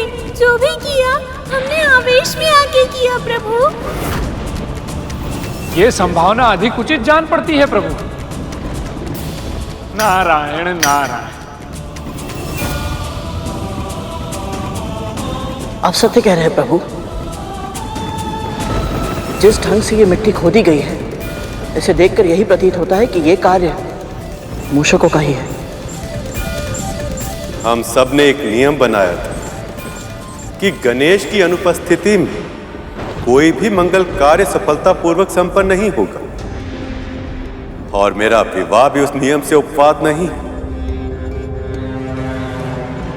तो फिर मैं प्रभु गणेश को शीघ्र ही यहाँ ले आता हूँ। उसकी आवश्यकता नहीं है गणेश।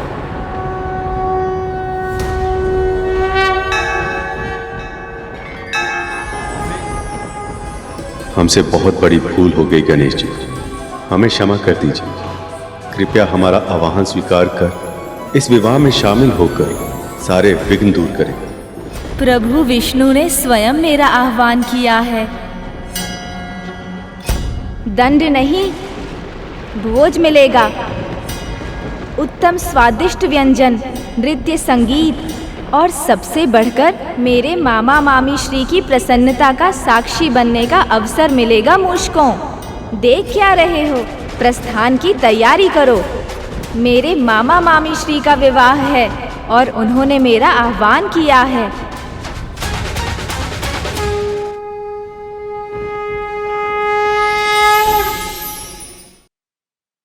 गणेश,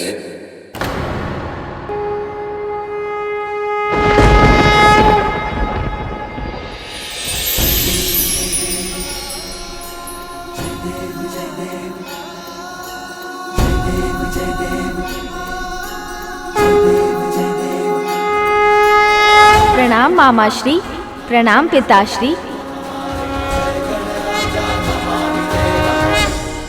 हम सब ने ही नियम बनाया और हमने ही उसका उल्लंघन कर दिया। हमें क्षमा कर दो गणेश। मैं जानता हूँ मामाश्री, आपने ये खेल क्यों रचा था, ताकि ये सिद्ध हो जाए कि विधि का विधान आप पर भी बाध्य है। आपको भी सृष्टि के नियमों का पालन करना पड़ता है। अब से ये प्रसंग सभी मनुष्यों को प्रेरणा देगा कि किसी भी मंगल कार्य से पहले मेरा आह्वान कितना आवश्यक है। कुछ क्षणों के लिए मुझे भूलकर आपने सभी को मेरे महत्व का स्मरण करवा दिया है मामाश्री। इसके लिए मैं सदैव आपका आभारी रहूंगा। अब आपको मामी श्री तक शीघ्र पहुंचाने का दायित्व मेरा है।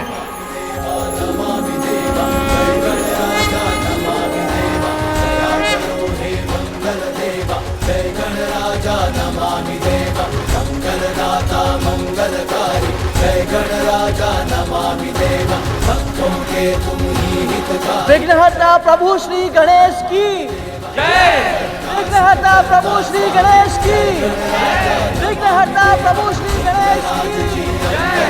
विघ्नहर्ता प्रभु श्री गणेश की जय। विघ्नहरो सब देव हमारे, जय गणराजा नमामि देवा।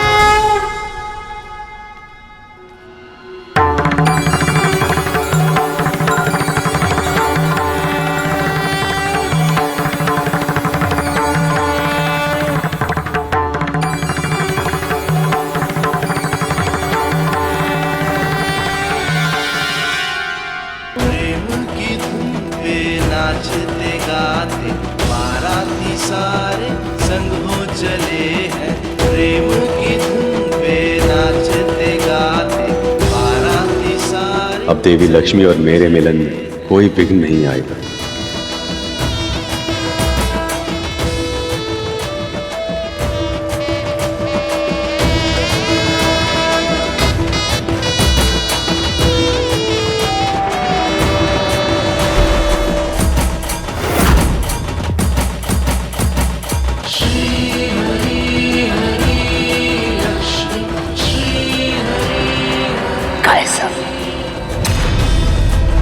मुझे अभी भी किसी अपशगुन होने का आभास क्यों हो रहा है? किंतु क्या? अब ये सब विवाह में पूरी तरह से व्यस्त हो जाएंगे। यही सही अवसर है मंथन करके अमृत चुराने का।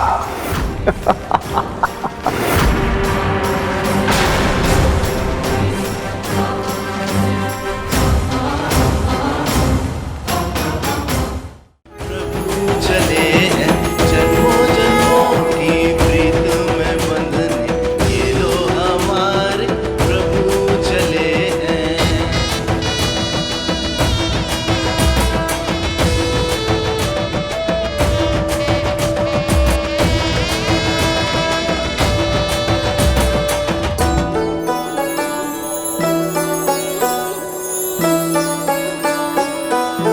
अरे अरे, बारात आ गई।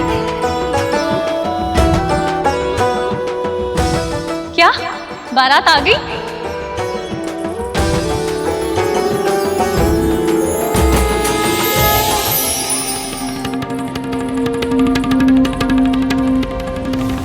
बारात आ गई। हे हरि, अंततः हमारा मिलन होने वाला है। ऐसा ना हो कि फिर कोई विघ्न हमारे मिलन को रोक दे। आपकी चिंता व्यर्थ है देवी। अब संसार का कोई भी विघ्न लक्ष्मी को नारायण से अलग नहीं कर सकता। वे नाचते गाते बाराती सारे संग हो चले हैं।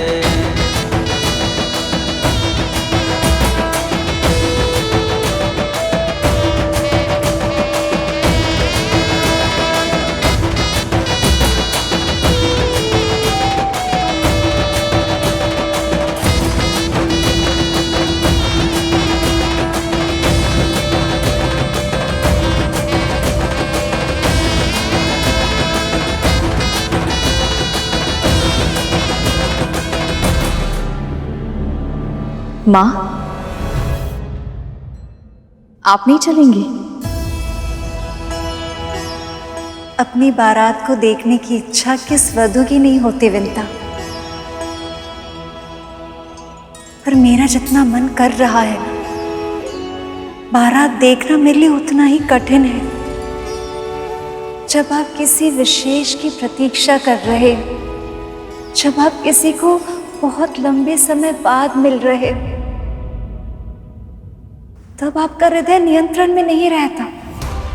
भिन्न भिन्न तरह की भावनाएं उमड़ने घुमड़ने लगती। ऐसा लगता कुछ भी संतुलन में नहीं है। मन में भावनाओं का विस्फोट होगा और उसकी ऊर्जा आंखों में अश्रु द्वारा बह जाते। अरुण, आपको अपने किए का दंड भोगना होगा माता। इस समय जो भीषण और असहनीय कष्ट मुझे हो रहा है, ऐसा ही कष्ट आपको भी प्रतिपल सहना होगा। विंता, क्या हुआ?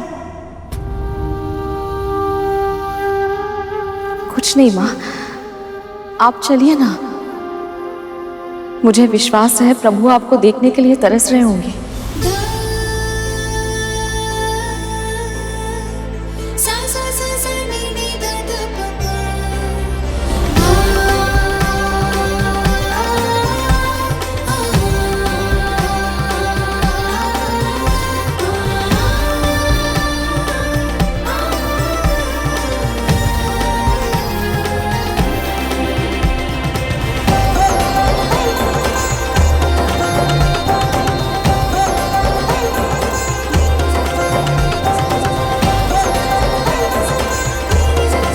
जिस क्षण के लिए मेरा मन इतना आतुर था, वो क्षण आ ही रहा है। कैसे लग रहे होंगे मेरे स्वामी? वे नाचते गाते बाराती सारे संग हो चले हैं। विष्णु की आंखें लक्ष्मी को खोज रही हैं।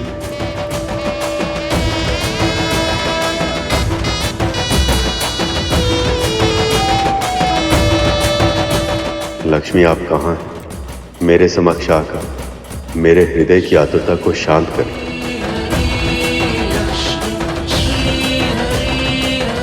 मुझे भी आतुरता है स्वामी आपको देखने की।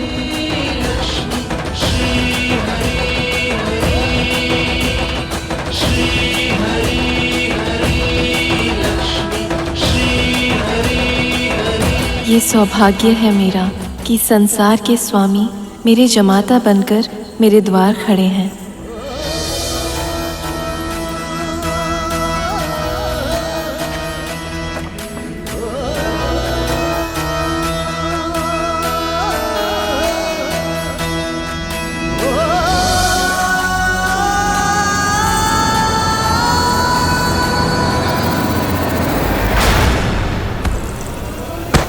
माँ,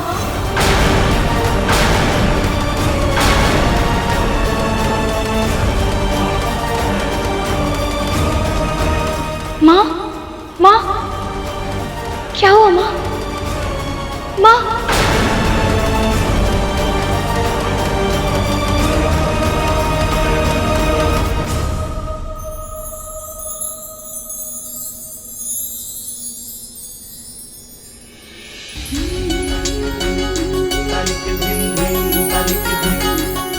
आइए सखा।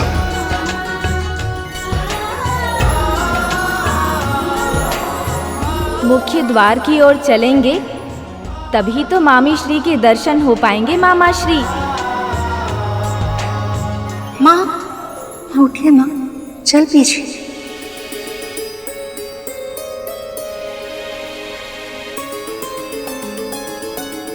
क्या हुआ?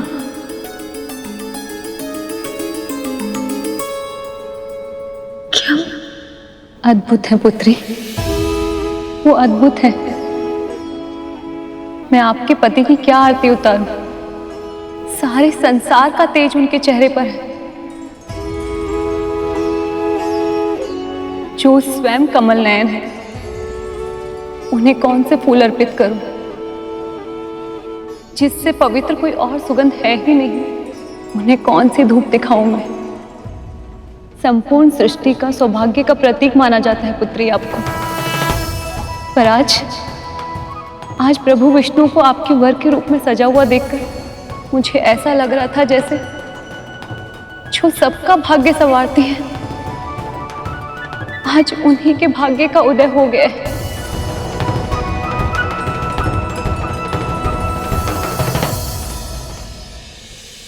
बस बस देवी, बस। अगर आपके जमाई इतने सुंदर है तो मेरी सखी भी किसी से कम थोड़ी ही है। ये दोनों तो बने ही एक दूसरे के लिए हैं। आप लोग यहाँ क्या कर रही हैं? द्वार पूजा नहीं करनी क्या? आइए सब लोग, आइए।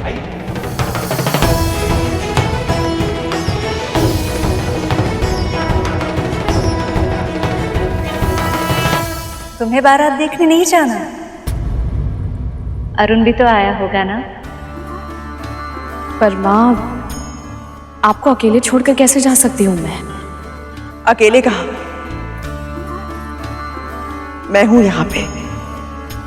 और वैसे भी तू सारे कार्य अकेले करेगी क्या? जा, मिल ले अपने पुत्र से। इसी बहाने मैं कुछ समय देवी लक्ष्मी के साथ बिता पाऊंगी। जाओ विंता, जाओ।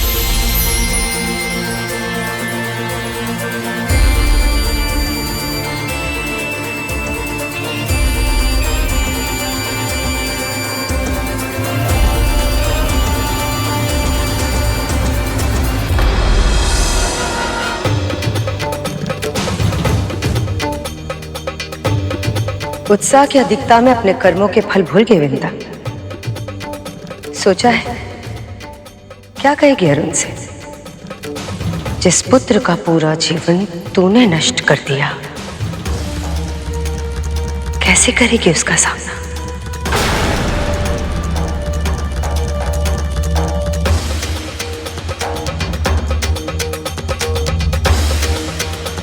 आपको अपने किए का दंड भोगना होगा माता। वैसा ही कष्ट आपको भी प्रतिपल सहना होगा। मैंने माँ को श्राप दिया था गुरु, जिसके कारण तुम दोनों का जीवन, मुझे समझ में नहीं आ रहा है कि मैं उनका सामना कैसे कर पाऊंगा। वो माँ है भैया, और एक माँ अपने संतान का अपराध कभी स्मरण नहीं करती। आप भीतर जाइए, माँ भी आपकी प्रतीक्षा कर रही होगी। पर तू कहाँ जा रहा है गुरु? द्वार पूजा अभी किसी भी क्षण आरंभ होती होगी। पता नहीं भैया, मुझे ऐसा लग रहा था कि बारात निकलने से पहले वहां राहु था जो हम सब पर दृष्टि रख रहा था। बस कहीं ये असुर फिर से कोई षड्यंत्र ना रच रहे हो।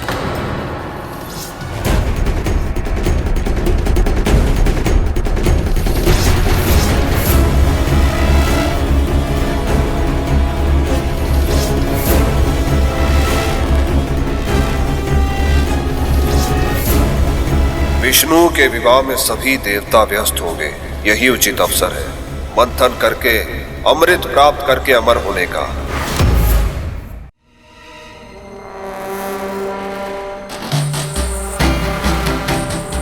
मंथन के लिए हमें 2 भागों में बंटना होगा।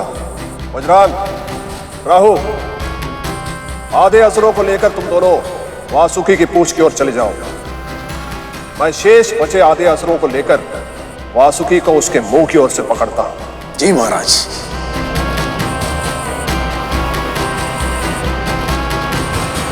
नारायण नारायण। प्रभु की इच्छा के बिना कुछ हो सकता है क्या गुरु? नहीं महिवर, परंतु क्या? वो चाहेंगे तो भी कुछ नहीं कर पाएंगे ऐसे, क्योंकि क्षीर सागर में कच्छप अवतार में प्रभु विष्णु स्वयं विराजमान है। इसलिए वहां की चिंता करने की आवश्यकता नहीं है तुम्हें। इस विवाह का साक्षी बनने का अवसर बड़े सौभाग्य से मिला है तुम्हें, इसलिए इसका आनंद लो।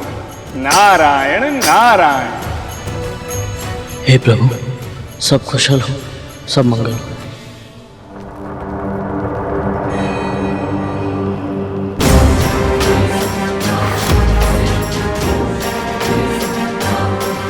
रुक जाइए महाराज बलि।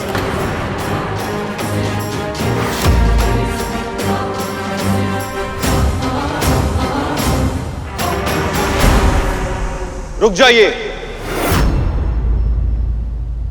मुझे हाथ मत लगाइए। इतनी धृष्टता जो पूरे ब्रह्मांड पर शासन करता है, तुम दोनों उन्हें रोकने का प्रयत्न कर रहे हो। मैं आपका सम्मान करता हूं महाराज, ये छल मत कीजिए। यदि आपने देवताओं की अनुपस्थिति में मंथन किया तो आप संधि तोड़ देंगे। चल। जिन संधि के नियमों की आपको इतनी चिंता है, देवताओं ने कभी उसका सम्मान नहीं किया। वो सदैव हमारे साथ छल करते आए हैं और कभी किसी ने उन्हें नहीं रोका। सारे नियम हम असुरों पर ही क्यों थोपे जाते हैं? केवल इतना जानता हूं असुरराज कि प्रभु विष्णु की सहायता के बिना मंथन करना संभव नहीं है।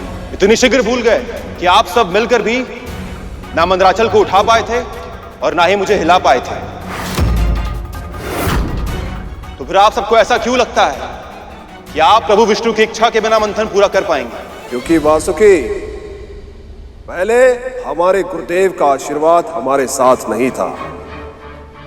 अब उनके आशीर्वाद की शक्ति भी हमारे साथ है और उनके ज्ञान का बल भी। अब हमें सफल होने से कोई नहीं रोक सकता।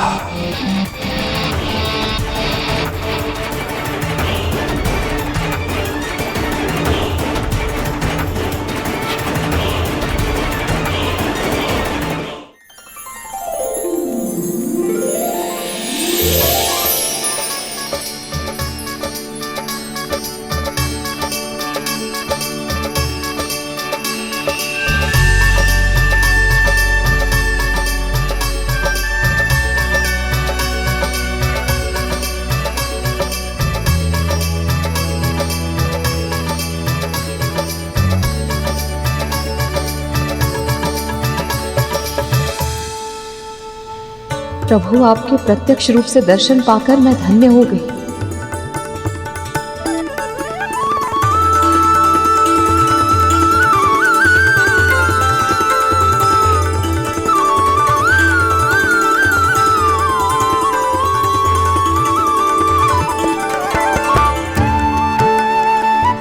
स्वागत स्वागत, आप सबका बहुत बहुत स्वागत है।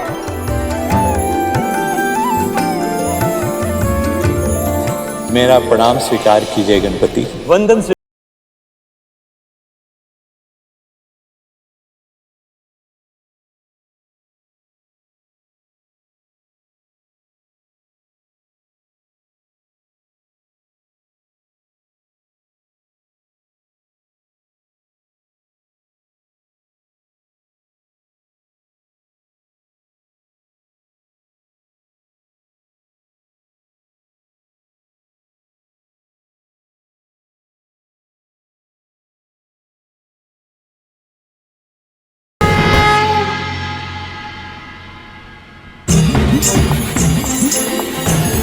पधारिए प्रभु। जब तक बारात में था तब तक अपने मामा श्री के पक्ष में था, अब लक्ष्मी निवास में आकर तो अपनी मामी श्री के पक्ष में ही रहूंगा मैं।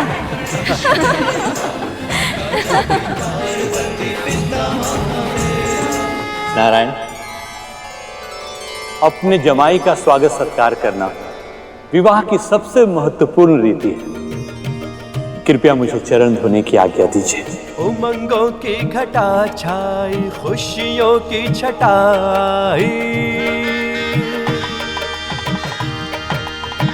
हाँ हाँ उमंगों की घटा छाई, खुशियों की छटाई, शुभ घड़ी आई, शुभ घड़ी आई, मंगल बेलाई, शुभ घड़ी आई, मंगल बेलाई, शुभ घड़ी आई, मंगल बेलाई। अद्भुत है ये संस्कार कि अपनी पुत्री के वर के सम्मान में उनके पैर धोए जाते हैं।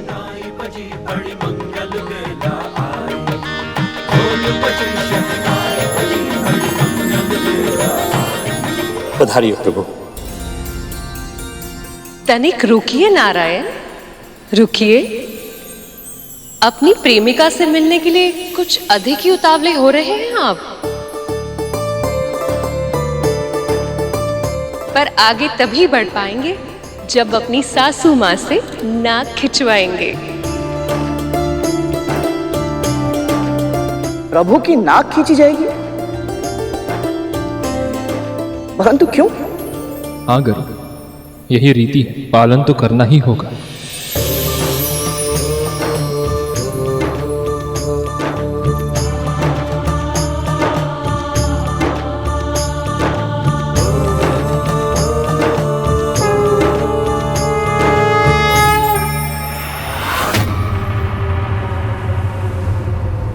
रुक जाइए महाराज बलि।